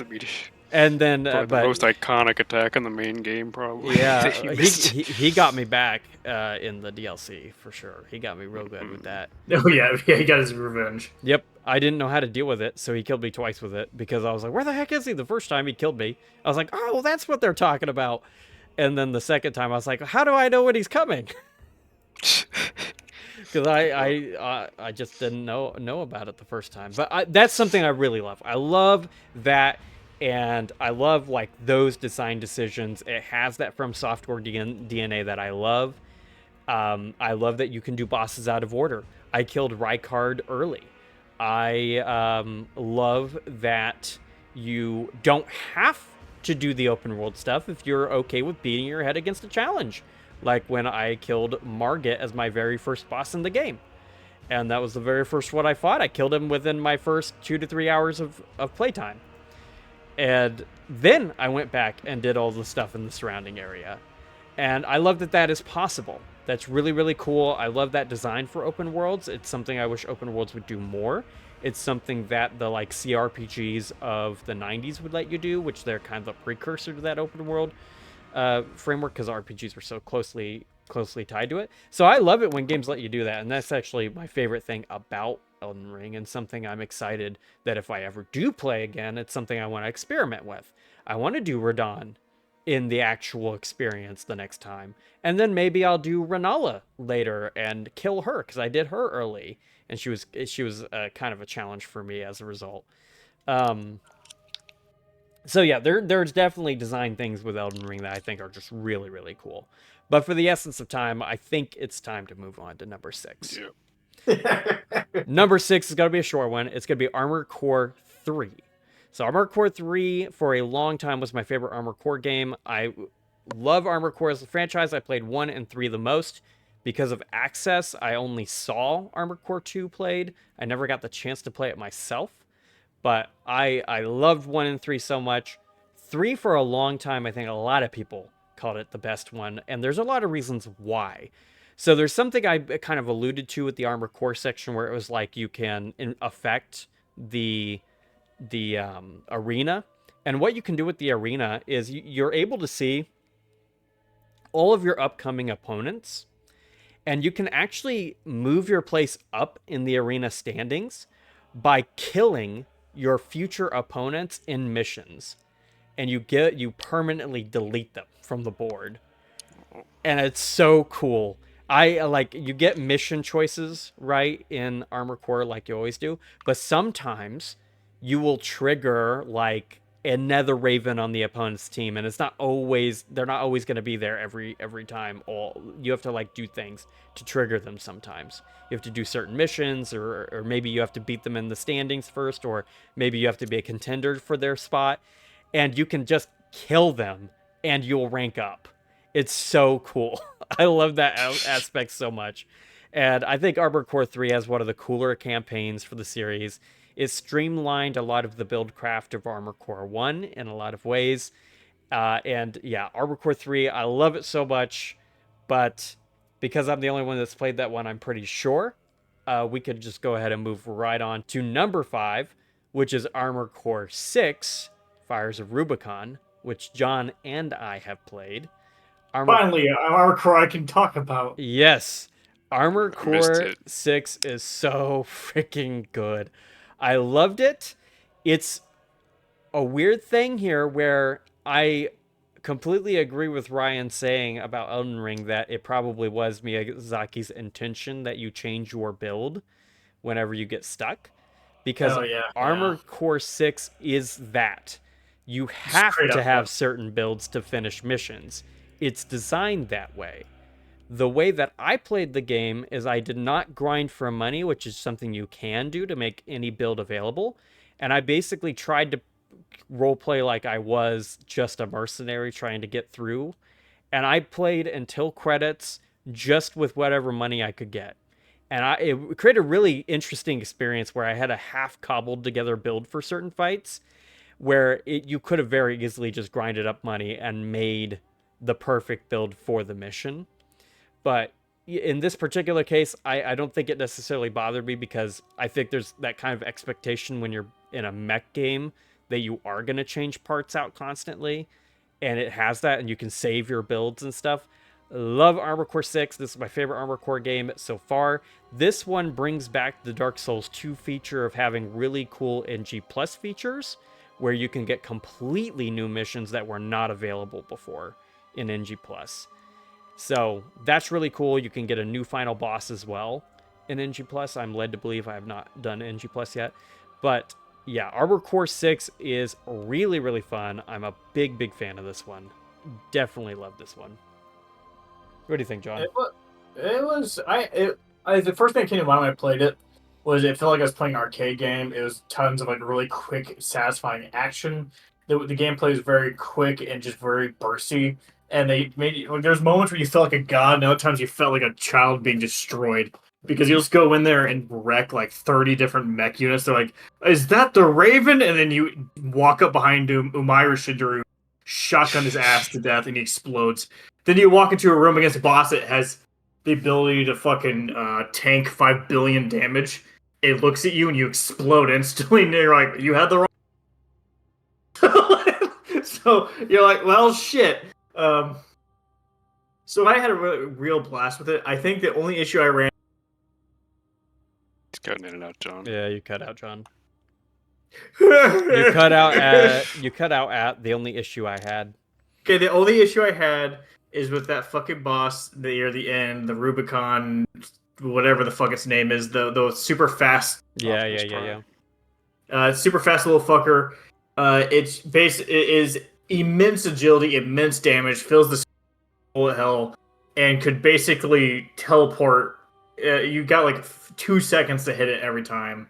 Anytime you did any kind of missile attack, it just dodged it for the most part. So it was just a real fucking pain in the ass. And that was not the only instance. There were several other bosses I really hated them because I had to make a counter build. I couldn't pick a build, even if like you had to try to counter it. No, some of these bosses felt like I had to specifically buy the exactly correct weapons to even interact with the boss. Yep. Which is where I found issue with it. Because there's one thing where like, oh yeah, you know, like, hey, you have the ability to switch up. We're going to make it so you have to. I understand. But don't make it so you give me 5 billion choices, and then I have to walk in and smash my face into that wall 50 times until I eventually discover, oh, he's weak to the lightning plus like, why do I have to do that? Like, fucking, like, at least make it so it's like 5 weapons that kill him, not 1. Like, it's, you know, so like that's my kind of my only issue with it. Otherwise, it was the arcade feeling, honestly, is where I really appreciated it. That would be my only critique as well, is how insanely rigid some of the counter picking can be. So because of the way I played, the boss I had the most trouble with was Balteus, or Baltreus. I don't remember how it's pronounced. He's one of the other ones I had issues with as well. The second form of Baltreus. The first one was the problem I had. I did not have problems with the second one because I had already. Well, I had the thing where I had to figure out how to beat him because I wasn't allowing myself to grind for money. I had to figure out how to beat him with just trash. So the second time I encountered him, he got me once, and that's because of his different second phase. But then the second time or third time, it was less than 5 times I fought him. I killed him. And then the very final boss, I just stun locked. Because of the way my build was set up, I would do kick, double shotgun, songbird, flip to a machine gun, back up, kick. So I had like a stun lock on any normal sized AC. So whenever I fought that guy, he was not a problem. And yeah, the only other boss that gave me a little bit of problem is there's this double AC fight that I encountered because of the way my campaign played out, because you can pick missions so it can change your campaign a bit. Where I had to fight I cannot remember her name. Her icon's a spider, I think. I had to fight her and her buddy AI at the same time. And that part was a little bit challenging for me. But by and large, I thought this was really cool. Armored Core 3 does this way better because you do have the ability where Armored Core 3 is designed where almost every build is viable. Obviously, there's going to be trash builds, like if you do tiny machine guns with a fat bottom, for instance, that's not going to work. But you can do a ninja build, you can do a chicken walker build, you can do a space Chicken walker. Yep. I gotta play this game. You can do big humanoid legs, normal humanoid legs. You can do spider legs, the jet legs, or the tank treads, and any of these builds are viable in AC3. Whereas AC6, they're all viable with an asterisk, where it's like sometimes this is the build you need for this specific level, whereas there's most of the levels you can play whatever you want on, and you're fine, unless you're trying to go for an S rank, which then every level has a specific build you need, which I think that makes sense because you're going for S rank. But for base playthrough, like 90% of all levels can be played with anything. And then there's very specific levels where tank treads suck, or ninja build sucks, or machine gun sucks. You need a sniper rifle, or whatever the case may be, right? It happens. I think it's something where it fits the theming of the game in a way that, like, it was like when it happens to you the first time you have to replay the level, you're like, oh my god, this sucks. But then it's really not that bad, because it's like, okay, I kind of get it, because I am a robot. I'm just the guy in the robot, so it's okay if I trade the parts around and stuff. So it matched the theming pretty well, but it is annoying for sure sometimes. It's only I just wish there's a little more malleability on the counter. That's my only issue. Mm-hmm. I mean, it was satisfying when you did come in certain missions where you, like, I remember one time I entered a mission with a fucking tank tread, and they're like, you get to the bottom of a pit, and they're like, cool, it's about to explode, get out in time, you have 10 seconds, and I look, and I'm like, I'm not getting out. like, why wasn't there a warning? They're like, yeah, we need you to enter a pit that will then detonate, but we're not going to tell you. I know, I know exactly what level you're talking about. Yeah, and then I walked in, there was some fucking big-ass tank. It was satisfying killing everyone, because I was like, I had 5 billion weapons because the tank could hold it, and I'm like, this is easy. And like to the bottom, they're like, do, you're gonna die, da da da da da da. And I'm just like crying while slowly floating towards the next platform and missing because I don't have enough boost, and just exploding horribly. And they're just like, snake. I did heavy chicken walkers for my playthrough. So like that level that you're talking about, I literally just pressed X and jumped all the way up pretty much every time. No, the second time I went in there, I went in with a ninja build. I think it's build, and I fell in love with it. And I just, this tiny guy with a giant ass blade, so satisfying to admire everyone. Oh my god. Oh, I love that. I love that the Moonlight Greatsword is in all the Armored Core games as well. I love that. Except for to earn the Moonlight Greatsword, you have to fight that fucker I hate. It is Yep. So, yeah, Armored Core 6 is cool. They've already, I think, announced that it was successful enough to warrant an Armored Core 7. So, I don't know when that's going to come, because they've got that Nintendo Switch 2 exclusive game that they're working on. That one looks low budget. I think we all know that whatever's following up Elden Ring is what they're really cooking behind the scenes. That, you know, Nightreign and whatever that Switch 2 game is. I can't remember the name of it right now, but... Not Bloodborne 2, but Bloodborne. The one that's like... The Dusk Bloods. The Dusk Bloods, that's what it was. So, that game, Nightreign, even Armored Core 7, I think everybody knows that these are the BT, the like AA properties that they're building, and the thing that they're really pumping all the resources in is whatever the main follow-up for the big project slot is. Is it Elden Ring 2? Is it Bloodborne 2? What is it? No one knows. But that's where all the major resources are going to. I think everybody knows that. As like a AA low budget side project, Armored Core 6 is great. Wonderful. Way better than what most companies can put together with low budget. So, yeah, fun little fact about Miyazaki as well. His first game that he was in a major leadership position for was Armored Core 4. Which is also the first game Patches shows up in. And talking about 4, let's talk about number 4, Dark Souls 3. I like Dark Souls 3. Swamps. I think John likes Dark Souls 3. It's true. I like Dark Souls 3. Swamp. I'm not confident Ryan likes Dark Souls 3. Swamp. I don't know. Do I like Swamp? I do. So I like Dark Souls 3. You said a lot. You said a lot. What a swampy game that is. Boy, howdy, has that game got swamps. It's fine. It's Dark Souls' greatest hits. It's fine. I loved it. I had so much fun with it. Earlier we were playing Nightreign, and I started just gushing about the enemy design so much. have so many weird little creatures that are just fun to play against. Mm-hmm. Like the fucking worm monsters bursting out of bellies. That was horrifying. The hand people. Yeah, the tiny demons that are like, and they summon fire, shoot at you. Fucking adorable, and I loved killing them. The guys who were just like, I'm just a normal, and then he explodes into darkness itself and tries to eat you. Like that was pretty cool. I love that. Like I so love the the swamp spiders. the swamp spiders. The like long-haired people with like multiple limbs. The fucking swamp ladies who are like face down in fucking sewer water, and you're like, why? And they're just like, I'm gonna poison you. And you're just like, And they have like crawl around on the ground like spiders. I love them so much.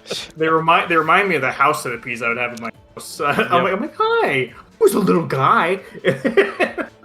There's it's just swamps and bosses that are there specifically to aura farm, like the what's their fate? Like the Artorias guys. What are they called? The Undead Legion. What is their name? Knights of Faerun. There's lots of sweet fights in that game. Like the dancer is like iconic. Oh, I love the yeah. dancer. Yeah. I remember that video where they broke it down, how it fights to a 3 pattern music score, and that's why everyone's thrown off is because of its inconsistent fighting pattern. Yeah, I liked a lot of the DLC, especially DLC the ones that cool, were not swamps. I didn't like the one that was a swamp. I like that one. Where the angels are firing angel shit at you. I didn't like that part of that one. I didn't like that part. I didn't like that part of the one. The snow one is especially a standout in my eyes, I think. Like Lady Fredo is cool boss fight. Dark Eater Meteor is cool. Dark Eater Meteor is one of my favorite bosses they've ever designed. I think the standout bosses are definitely the DLC bosses and like Dancer. There's what are those guys called? The pilgrim hat guys. The Abyss Walkers. Oh, the Abyss Walkers. Yeah, that's what they are. There's the giant who's just like a Demon Souls reference. Oh, you're talking about Yorm? You're talking about Yorm? Yeah. Or yeah, Yorm. Yeah, Yorm. Yorm is just a copy paste Demon Souls fight. Yep. He is actually, yeah. What else? He honestly is one of my better fights than that I'm game. remembering. What's another good fight? I like the twin brother fight. I found that to be a lot of fun. Personally. That is a good fight. I like that. I don't like that level very much, but I like that fight. Fighting Gundyr was fun. Fighting Iodex Gundyr. Yeah, I like Champion Gundyr and Iodex Gundyr. I think they're really cool. Yeah, I think by and large I enjoy a lot of the bosses in Dark Souls 3. There's a couple duds. I think the tree's a dud. The Dragon Slayer armor is underrated fight. I like the Dragon Slayer armor as well. And yeah, I think I like most of the fights in Dark Souls 3, and I'm struggling to think of a fight I don't like. I mean, obviously Deacons of the Deep kind of sucks. The sorcerer guy is just out and about. Yep. So they're like they kind of suck. They're kind of duds, but I think Dark Souls 3 has way more wins than it has duds. There's a little bit of Ryan and our friendship lore for Dark Souls 3 as well, because one of the first games we ever played together was Monster Hunter World, but before that, we were supposed to play Dark Souls 3 together, and the reason I put down Dark Souls 3 is because I was like, I got my character to Dark Eater Midir, and I will wait for Ryan to get there, and he never did. I got there, we just didn't do it. I think I lost my character to like my old profile getting lost or something. Is that what I don't know. I had that character ready to go. He was right there at the gates of the dragon, ready to go. Dang it. I wanted to see how that fight was multiplayer. But that's just the little fun fact about Dark Souls 3. I've always really liked this game when I first played it, and it was kind of like the end of like most of the FromSoftware playing I did in 2017. It was like the end cap, and then I got to Demon Souls after it. But yeah, that one was a lot of fun. I very much enjoyed Dark Souls 3. Anybody have anything else they want to say about it? Swamp. I fucking love the DLC. One of the DLC. Ring City. Holy shit, Midir was an amazing fight. I loved Dark Dragon Madeir. Such a good fight. And then the final boss was so good. Ring City is my least favorite of the DLC, but it was okay. Really? I hated the snow one. The snow one just was like, Really? welcome to You and I are crows enemies and now. slush. Are you happy to the crows that are dragging There's something shit other behind than them? swamps. Jeez, man. It's fucking Eat my ass, John. I thought you liked swamps. Go back to the swamp, Shrek. Stick to a Leave my consistent snow level storyline if you're gonna gaslight people. I love my snow levels. Lay off them now. Go ahead, Brian. Number 3, talking about settings that Ryan doesn't like in video games, is going to be Sekiro Shadows Die Twice. What do I hate about Sekiro? The first time I ever talked about Sekiro with you, you said, I just am tired of the Japanese castle setting. That was the first conversation we had. But I played Neo and I was just exhausted by it. Sekiro plays great. I think they do that aesthetic better. I like. I like the fantasy, fucking Inuyasha Japan setting. Yep. Where there's demons and shit everywhere. Yep. That could be good, and I think Sekiro did it well. Yep. And it played really great, and I still never finished it. I don't know why. I feel so silly for not beating that game. Our friend AJ finished it before you. I know. Because that game's cooking when it's cooking. It's good. It's a very, very good game. My pick for hardest boss fight I've ever encountered in a game, harder than Promised Consort Radahn even, would be the final boss of Sekiro, for sure. Final boss of the good playthrough, the good ending. Because there's multiple potential final bosses. But yeah, Sekiro Shadows Die Twice, really, really cool game. I loved it right away. It was the game that started to make me like parry mechanics. I had never done parry mechanics in a game before it. It forces you to do it, so I was forced to get good at it. Because you feel hard as hell when you land the right ones, you know? Yep. And so now... Damn, I was cool. And so now when I play FromSoft games, I'm always itching for a parry build. I don't do it every time because variety's the slice of life. We ain't touched the Sekiro guy in Nightreign, so it's funny that you say that. Yeah, I haven't yet. Maybe, yeah. Well, I like variety. I didn't do the. You like variety. You played the eagle the whole time. Well, I mean, just keep lying to the audience. No, I like variety in the sense that, like, when I play a new game, I like to do one thing. Once we've beaten all the bosses with the Guardian, I'd like to try out one of the others, but I want to see how he plays against some of the later bosses. But with Sekiro, it like forces you to do it, and then after I beat Sekiro, I went and played Dark Souls 1, did parry builds. My Elden Ring playthrough was a parry build. But yeah, I like parry builds because of Sekiro, and I think this is one of the best games that they've made, and it's a very creative spin on a Tenchu, clearly inspired Tenchu game. It's not Tenchu, it doesn't play like Tenchu, but I think there was probably some design concepts where they're like, how do we do Tenchu, because people are constantly asking for it, and this isn't that, it's not, but it does have a lot of the vibes of Tenchu in a lot of ways. So yeah, Sekiro Shadows Die Twice is going to be my number 3.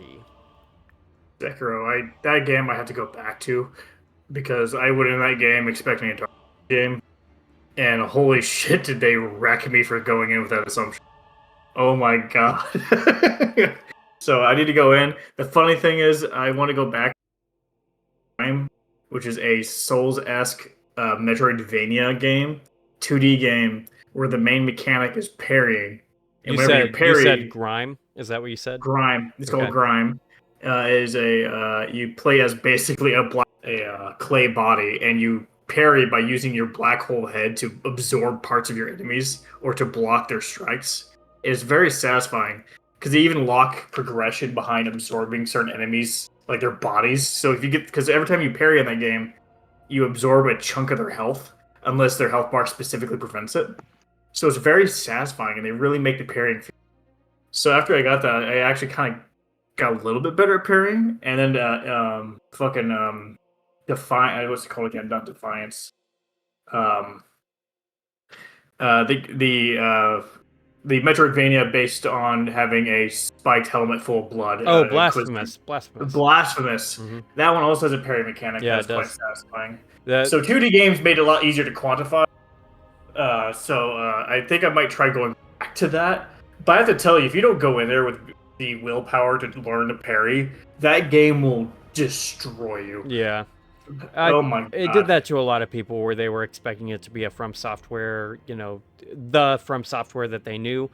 But yeah, no, it was FromSoftware doing something a little bit different while also, paying homage to what they've been doing. So it's like familiar but different. And yeah, it requires parrying, and if you don't learn the parry, then you're not going to have a good time in Sekiro. It's something where I really like a lot of the design that they did with Sekiro. And yeah, so I think it's cool, and yeah, I think a lot of people are big fans of this. I've seen a lot of people say it's their favorite FromSoftware game ever made, and it's an opinion that I can absolutely see. They've added a lot of free DLC as well, like there's a boss rush mode now, which didn't exist at the time that I played it, and that's an even better way to learn, like, be able to do the part, like something that I one of the big things that I love about FromSoftware game are bosses, and then sometimes you just want to fight bosses, and I like that Sekiro adds a mode where you can literally just fight bosses. Would love for them to do that more often, honestly, because that was a really cool thing here. It's definitely something that's easier to implement in Sekiro than any other game, though. And number 2 is a big one. Obviously, they're all big at this top part of the list. This is the God tier part of the list. But Dark Souls 1 is going to be my number 2. What a good little boy it is. Yes. My little Dark Souls 1. This is one of my most played games of all time as well, over 300 hours. And it's because when I was in a very particularly depressed period of my life, I played this after work to relax for like months straight. So it really racked up the hours count. And I've got like 10 different characters that are all different builds, and this is a game that I can beat in like 15 hours now. So, and I can do a full playthrough start to finish that way, not missing any boss, not skipping anything, and I like it. It's a 15-20 hour game to me. That's a very replayable experience, and it's something I very much prize because it's something I could theoretically do in a week or two if I want the full experience, and I really like that part of the game.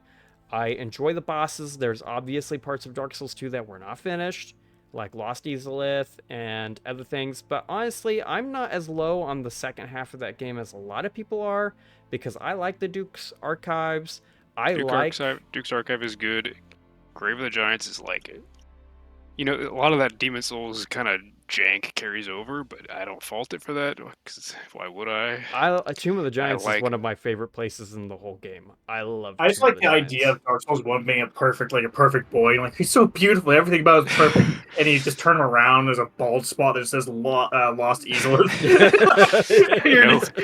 Yeah, it blinds you because it's so bright. Exactly. You're like, oh god, it's full of dragon asses everywhere. Copy and paste it. It looks better in the ones. remaster than it does on PS3, by the way. That's why you always look at it at the right angle. You can't look. You always look at it head on. You never look at the back part. It looks a little bit better on the remaster than it does on PS3.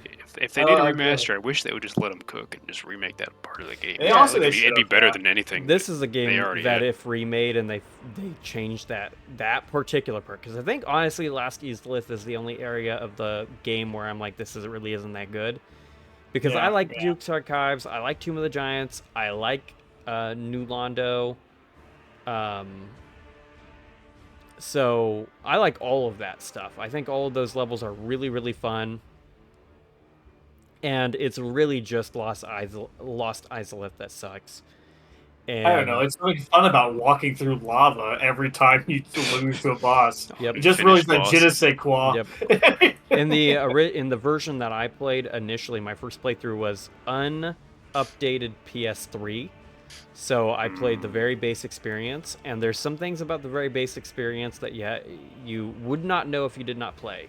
One, and I did not encounter this one, I didn't even know this was a feature until after, Basilisk debuffs stack. So you can get your health halved, and then halved again, and then halved again. That's possible. So that changed in an update, obviously. And then the other thing that is a very key thing to know about base PS3 version Dark Souls is that you don't get a checkpoint in the middle of the Bed of Chaos fight. Nope. You have to do the You forgot to mention the thing. dragon ass onslaught. Oh, They all, fuck Oh, they that. all my aggro God. you from yeah, infinite they all range. zero in on Yeah. it. Oh, It's yeah. chaos. I heard It's about chaos. Yep. that. That's insane. That was my You first can't lock on to the experience. ring people. I didn't know that it wasn't supposed to be that way, so I just accepted it as it was. And I was very fortunate that I didn't get stuck on Bed of Chaos. It took me 2 tries to finish it on my first playthrough. And then I went to the remaster. When I got to that part in the remaster, I was like, wow, this is so much worse than I remember. Because Bed of Chaos did kill me a couple more times that time around, and I was very happy to have that checkpoint in the middle. But yeah, the checkpoint in the middle didn't exist, so Lost Evilith was worse in the PS3 version. It looked worse because the brightness distribution, the contrast was terrible on the PS3 version.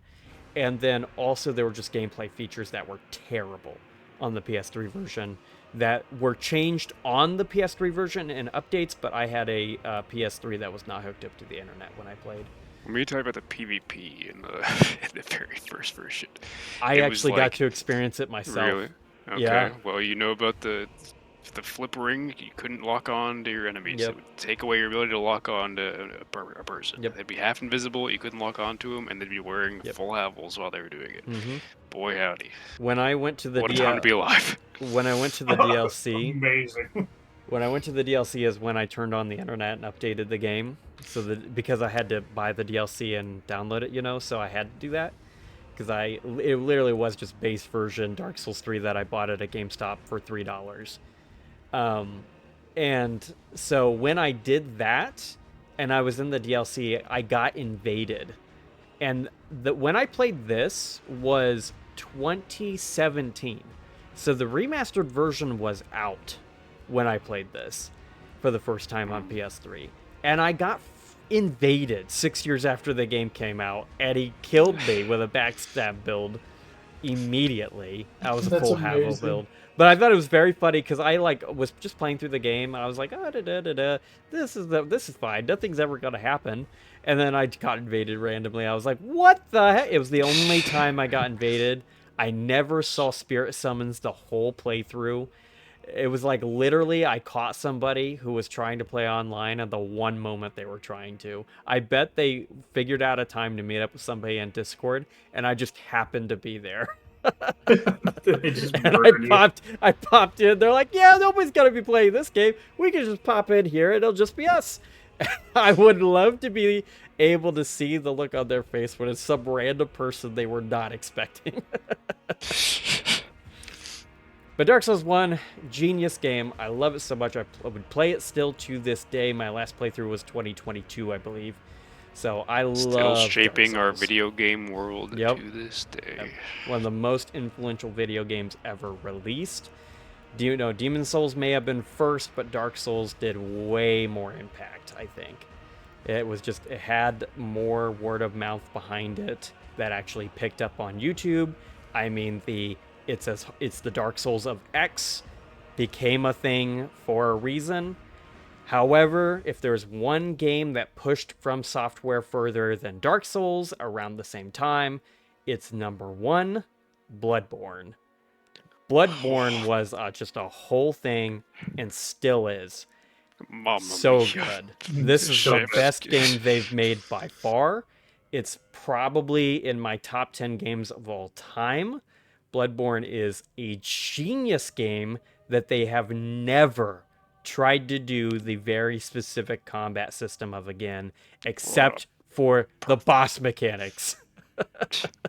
Perfect 40-hour experience. Holy shit, this thing is Bloodborne. so tight. This It's thing so good. got it all. It's got the style, it's got the grace, it's got the build variety. Mm-hmm. You can play it solo. The PvP could be better, but that's about it.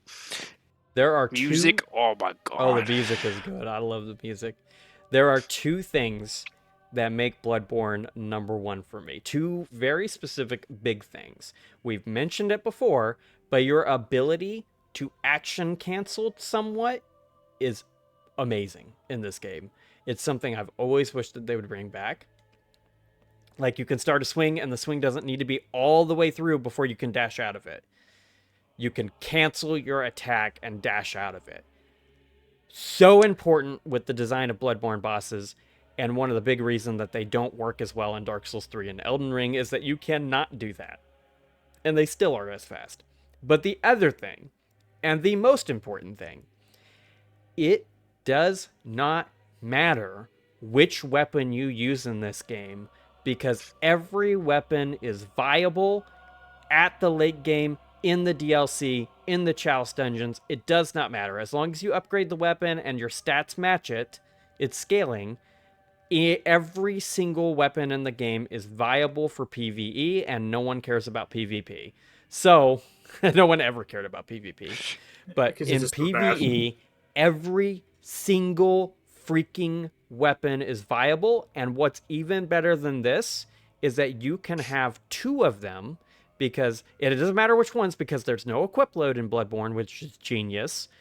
And you can do any 2 that you want, which means you effectively have 4 weapons because they're trick weapons.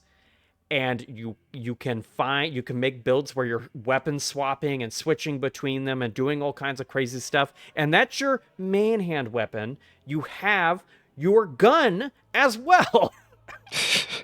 So you have effectively 6 weapons at any given time. With no weight limit. With no weight limit. And they all can be in service to your build. It's genius, man. It's absolutely amazing. And I am happy that they don't just over proliferate the system, because it's something I like it when games they change things up and they do new things all the time. But it is a system I would like to see them do again. It's been 11 years and they've never done this system twice. They've taken the boss speed mechanics and they've put them into Dark Souls fighting, like the Dark Souls style of gameplay, and it's definitely feels bad moments in certain games, but they've never taken it the other way. They've never done the action canceling, and they've never done the trick weapons again. So that's something I absolutely want to see again. That is honestly the big thing that makes Bloodborne the best game. And it's honestly like the reason that if a Bloodborne 2 was ever announced, it would be my most anticipated game instantly, which is honestly a very difficult thing to take away from Alien Isolation 2, which is currently my most anticipated game. It baffles me so much how hard Sony has dropped the ball on this property. What the fuck are they doing over there? Do they need to make Last of Us again, perhaps? I think they do. No, they need Ryan. They need to spend more resources instead on having more failed DC comic and character movies. Oh boy, give me that. I need. They should waste more resources on that, as opposed for the guaranteed slam dunk that would be Bloodborne 2. Instead of the game that everyone is screaming for every single Sony Direct chat. So I think that's definitely partially PlayStation's fault, but the other half of that, I think, is that they don't want to do it without Miyazaki, because the idea of a Bloodborne 2 without FromSoftware sounds like a disaster waiting to happen. Easy. I've heard the opposite. I've heard that Miyazaki's been trying desperately forever, but he just can't get them to answer his I emails. heard that the times where they have talked about it, he's been too busy with other projects like Elden Ring. Who knows? So but he's clearly he's clearly wanted to make something similar because he's got it on the Switch. So I wonder what happened here. I wonder if they can't do trick weapons at FromSoftware because of the fact that Bloodborne's a PlayStation IP. I don't know this for certain. I've never seen like a patent or anything for that particular system, but that could be a justification for why they have never tried to do trick weapons again. And that's kind of stupid. I hate that, because trick weapons are literally one of the coolest things about Bloodborne. The setting as well. Like, Bloodborne's just got a great setting. And yeah, I mean, I think every Souls fan in existence, I think, wants a Bloodborne 2. Obviously, I'm being hyperbolic there. Not literally everybody, but there's so many. Like, I think anyone who has played Bloodborne wants Bloodborne 2, or they want the Dark Souls 2 It's Demon Souls type thing, you know? They want basically the sequel. So I Like, would what do say you that's a thing. You think of PS4? It's like the very first game that most people would think of. People still keep PS4s as just Bloodborne The Yep. machines. Bloodborne. Yep. I think That's- there is a distinguishing factor there because technically speaking, I'm pretty sure The Last of Us Part 1 and 2 has sold way Sure. more. I guess I'm a little biased in that Yeah. department. So I mean, there's definitely that side where their other IP like God of War, Last of Us, Spider-Man, even Ghost of Tsushima are probably more profitable, and that's why they focus on them. However, I think they also are not considering the absolute insane growth that FromSoftware fandom has went through post Dark Souls 3 and Elden Ring. Like people have grown to love these types of experiences way more than even back when Bloodborne released. Bloodborne, like it's one of those things where it's constantly going up. Like Demon Souls was a very ragtag thing that was only successful in the United States at first. And then Dark Souls was released and it was, I think, only financially successful in the United States. I could be wrong about Dark Souls 1. But then it just constantly went up. I know that I started hearing about the franchise with Dark Souls 1, but then Bloodborne, you start hearing people talk about Bloodborne more. And then when Dark Souls 3 came out, you know, that's when I started my career. And like, you can always gauge how successful the marketing department is at bringing new people in based on how many high schoolers are playing the game. In my opinion, that's how you can tell that, because they base their entire idea about games on marketing and what YouTuber or like content creators say, right? So you can always tell. Dark Souls 3 was the first one where I heard them talk about it consistently, and then Elden Ring was the next one where it was like everybody's talking about it. And that's the sign that you're growing an audience, right? Because that's how you do it. The way that you grow an audience is you have to grab people when they're young and then you keep them in your financial system, right? FromSoftware did that already. They've done it multiple times now. They grabbed Ryan when it on Demon Souls. They grabbed me in college and John in college. Like they've managed to do that not just with one generation. They've managed to do it multiple times, right? So it's something where I think Sony really does need to consider Bloodborne 2 because the audience is way bigger than 2014. The audience for these types of games has went drastically larger than back 10, 11 years ago. So they're capturing people. I shudder at the thought of a game as big as Elden Ring in Bloodborne 2. Is Lindell the name of the city? It's Lindell, right? In Elden Ring? Lindell. Oh yeah. When I got to Lindell, the first thing I thought of was like, oh my god, this is like the only open world city area I have ever liked in my life. And the first thing I thought of is like, what if this was Yarnum? Exactly. They Yeah. could make it just. I was like, Maybe half the size. Maybe not as big and crazy as Elden Ring size, but I would tighten that up, make it a 100-hour game. I would like it to be as big because you imagine Really? a Canehurst Castle area, because there's country areas in Bloodborne. You could have that foresty area, that swampy area. You can have a Yarnum at 3 levels, right? Because like when you go to the sewers in Lindell, it feels really, really cool. It would be so cool to be able to do that in Yarnum. Or if they didn't want to go to the same place, Yarnum, whatever the other place is called. But I actually think it would be so cool. The trick weapons is a mechanic that is not fully realized yet. They could double or triple the weapon count easily, I think. Oh yeah, where's the Evil Dead chainsaw arm? Where's Yeah. that? Come on, Miyazaki. Where is it? Plus, the boss design is untapped for Bloodborne as well. You've seen them try to do like Bloodborne style bosses in Dark Souls 3 and Elden Ring, but like there's a certain like Lovecraftian horror that Bloodborne has that would open up boss design drastically, with enemies having random limbs on every part of their body. Plus, they could. I think I like the atmosphere. That's always the Duskbloods has the atmosphere. I think I've always imagined Bloodborne 2 having, they kind of add trains to the mix. That's a cool thing you could do with Bloodborne. Oh, Maybe that like would be so cool. A big ship. There's a train in the game. I don't know what it's gonna do gameplay wise, but You imagine if a Just Bloodborne steam 2 train. had like an airship, like not an airship, air balloon. What am I thinking? A like zeppelin. a blimp Or or like a s- zeppelin. Like a freaking zeppelin that you can go up to and go around, that you can then kill the boss at the top and it They knocks could the have zeppelin out of the sky. That'd be the dark, spooky, like Lovecraft Cthulhu boat that you could get on. Yeah. Fight through a cargo ship or something.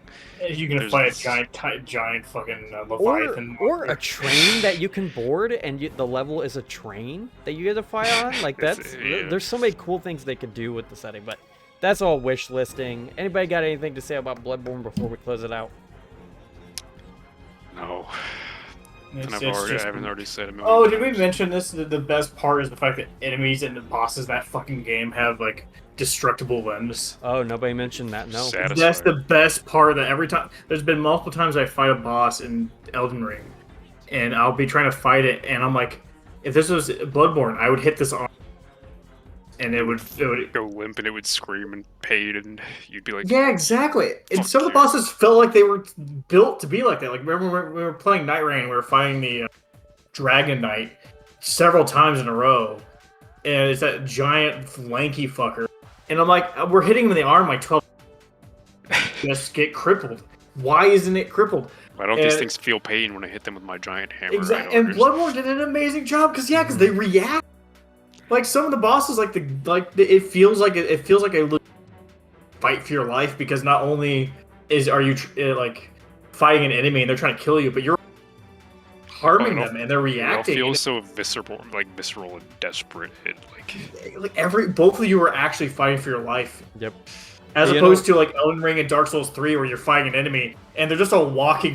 You're fighting a statue that sometimes occasionally goes, "Oh, my toe," and they fall over. You're slapping a bag of meat. Yeah. That can shoot lasers. Yes. I think And, like, you bring up a very good point, because the other thing that I'm remembering about Bloodborne as we're talking here is the way that you could stagger colossal-sized enemies. Exactly. I mean, you could stagger. It is built so you can stagger them. Like, for example, the giant fucking flesh blob that you have to fight in You're talking from about the Falls from the Ebrietis? Moon. Yeah. Not Breediitis. No, it's the flesh monster made out of like 500 Oh, human corpses. the one something. Yeah, That's not, the, even, yeah. that's not even one the of the one good bosses, reborn. dude. The one reborn. It's not even a yeah. good boss, but like it has like 1,200 limbs you can cripple, and every time you do, it gets. You can stun lock the fucker, which is so satisfying if you're playing with a giant hammer. Dude, when you Hey. go into that game and you have a hammer, it's like, I have a fucking hammer. You feel it. You feel it. Elden Ring is like, it's shaped like a hammer, I guess. Well, even Yeah, like it's squeaky.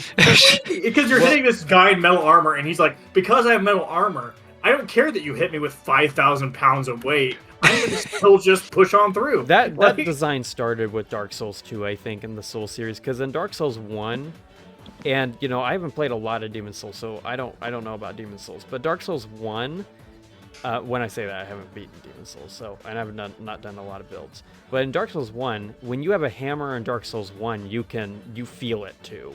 Like, the biggest example of this is the Knight Artorias fight that I had versus John's experience. So I had to have a But build Brian, for my that was first a playthrough. poise thing, though. That was a poise Well, thing. no, I stagger locked him too. Oh, I stun really? locked Okay, him. shit.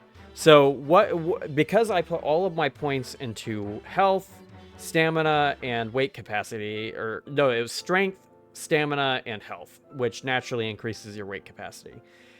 What you could do, or what I could do, is I could do 7 heavy swings in a row. Or no, 3 heavy swings, like R2 swings, or 7 base swings in a row. And what I was able to do is I was able to, one, I could heal through his attacks with the poise, which John's right about that. But also what I could do is I could basically triple stun him with one of my stamina bars. And that's how I beat him. I would heal through his turn to attack, and then I would just stun him out of his attack, and then I would just keep stunning him for half of his health bar until I ran out of stamina. Yeah, it was disgusting to witness. Yeah, so you could do that in Dark Souls 1, and Dark Souls 2, I believe, is the game that they took that away. because that's the first, when I think back on the games, it's like that really stood out to me about Dark Souls 1, that you could do that, because it didn't seem like you could in Dark Souls 2. And then Dark Souls 3, I don't remember you being able to do that. I could be just not Dark Souls memorizing 3 that is right. where they completely remove poise. Like Dark Souls 3 poise doesn't exist because they're very focused on PvP, and they didn't want to put players in situations where trading would become impossible against enemies that have too much poise. So they just basically, I think literally they looked into the code, and the value that says poise is active is set to, like, it's in the game, but they turned it off. So there's items that say you have poise, and they literally are. One of the best builds you could do for PvP in Dark Souls 3, early Dark Souls 3, was just like a longsword. You could just set a longsword, and you just because hyper armor spam was a attack. thing. It's the Boulder's Longsword that you get from the random soldiers, yeah. Or you could have that. You could have just a basic longsword, or you could have like the Darkstalker or whatever they're called, longsword. They were all, you just slap people with longswords. And that was like the thing to do. Yeah, Nothing no. mattered. Dark Souls 3 has mega problems with the armor. That's like my biggest problem with Dark Souls 3 is the way that Fashion Souls is just a liability. You actually cannot look cool in that game and have a viable build. Yeah, I'm being a little hyperbolic there. I know. But yeah, but not entirely though, because I remember when I first played Dark Souls, I did a quality run on 3, and what happened is I ended up putting up tons of resources into endurance so I could have full knight armor and my weapon. And I found out that despite the fact that I had full knight armor, I was still taking the same amount of damage I was taking shitty like leather armor. And I looked into it, and it turns out all the weapons were designed for Fashion Souls, although armor was. So what they did is they gave every piece a base 20% damage reduction or something like that. And so if you had if you took on a band, if you had a weighed 0.3 pounds, it was a piece of cloth, your character got like 10% or 20%. But if you took it off, you lost it. Then you would put on a helmet that weighs fucking 15 pounds, and you not only get 10% resistance, I don't know, it's a deal. You now have 12% resistance. And you're like, the fuck did I put 40 points into endurance just to wear this garbage? And even if that was like even if you wanted, I know this is a tangent, but it's kind of an important one, I think. Yeah. Even if you wanted to say, okay, this really sucks, it would be honestly, I think, forgivable for me at least, if they didn't separate equip load and stamina, because they separated those two in that game. You had to put levels just in equip load, if my memory is correct. I don't remember. I don't know. Or is that a different game? I don't remember. One of the games is like that. I don't remember which one, but I think it's Dark Souls 3. Had they had strange stats in that game. I think I don't know. I forget. I haven't played that game in a long time. That's the one I don't go back to. All of that was just to say Bloodborne like literally fixes every minor qualm I have with any other game. The issues I have with Elden Ring are fixed in Bloodborne because you have action canceling. The build variety present in Elden Ring or even not Elden Ring, just any of the games where you're kind of locked into one build, fixed in Bloodborne because you have 6 weapons. The speed, it doesn't matter that the bosses are super, super fast because you're also super, super fast. You can stagger enemies. You can look cool because nothing weighs anything. So you can literally play Fashion Souls because really the resistances, they can kind of matter in Bloodborne. You can hedge your bets a little bit in certain fights that are super tough, but by and large, they don't matter at all. So there's like everything that is like a minor quibble with the other games. Like, or a big all thing. Topped off with a beautiful gothic horror coat of paint and a beautiful orchestrated and amazing soundtrack. Bosses too. Amazing boss. A shining example of a perfect DLC. Yes. Oh my close god. to perfect, or all the so three of the top 5 bosses are in that shit. Yeah, it's my pick for the best DLC they've ever made as a company. Maybe it might be my favorite DLC. Period. I would have to think about it, but so I'd have to think about it, but it's the one I think of off the top of my head when I think of DLC. So the XCOM 2 DLC is really good. So that's kind of like the thing. And then Brood War for StarCraft is really, really good as well. It's not really technically DLC, but it is effectively because it's an expansion. which is kind of what DLC replaced in the modern era as the expansion pack. But yeah, those things would be the only things I think could really compete. Would be like Brood War and for StarCraft, and then like War of the Chosen for XCOM 2. Those are the things that come to mind. Maybe like some Civilization expansions, because they really expand a lot of the gameplay. But like the expansions for 4X games are like crazy on how they change the game. So it's not really a fair comparison, in my opinion, in a lot of ways. For like what a kind of like a mainstream action game does, there's literally never been better than Bloodborne, I think. I can't think of an action thing. A lot of people will point at like Witcher 3, Blood and Wine and stuff, and that's a great DLC. I'm not here to say it's not, but I do think Bloodborne speeds it out, for me personally at least, because Orphan of Kos is so good. Lady Maria is Orphan of still my Cosm. favorite boss. Lady Maria is amazing. In the entire franchise, still my favorite I think boss. Ludwig is like my favorite boss. Ludwig is in my top 5. Or, yeah, top 5 for sure. I love Ludwig as well. But I think Lady Maria soundtrack just like pops off too hard, and it's like too cool of a moment.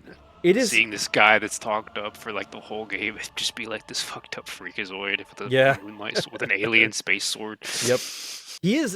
That is honestly the coolest implementation of the Holy Moonlight Greatsword outside of the way that it impacts Kingsfield 2's story. It is the best implementation of the Holy Moonlight Greatsword. I love the fact that it's like the only game in the franchise where it is the enemy that uses it on you first. That's so cool. But we don't talk about the Chalice dungeons. So I think a lot of people like the challenge dungeons. I never did that mechanic enough to really comment on it. I love the mechanic as Really? a roguelike bitch. I fucking loved it. I played so much, and I walked out with these really awesome. What? I grounded out every Chalice dungeon, but it's like I could have not done that. Yeah, I mean, I enjoyed it. For me, it was like, it's kind of like the Elden Ring. I enjoyed the gameplay loop. I love that they gave me an option to have more content. It's more content. You don't have to interact with it, so it's like it doesn't. I don't count it as That like too. a flaw. Yeah.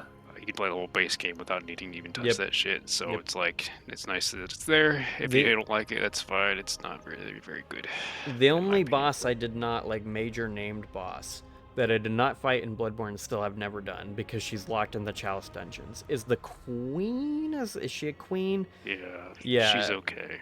She's the only major boss I've never fought. I've always meant to go back to Bloodborne and get the platinum because I really, really want to replay it and 100% it and do multiple playthroughs and such.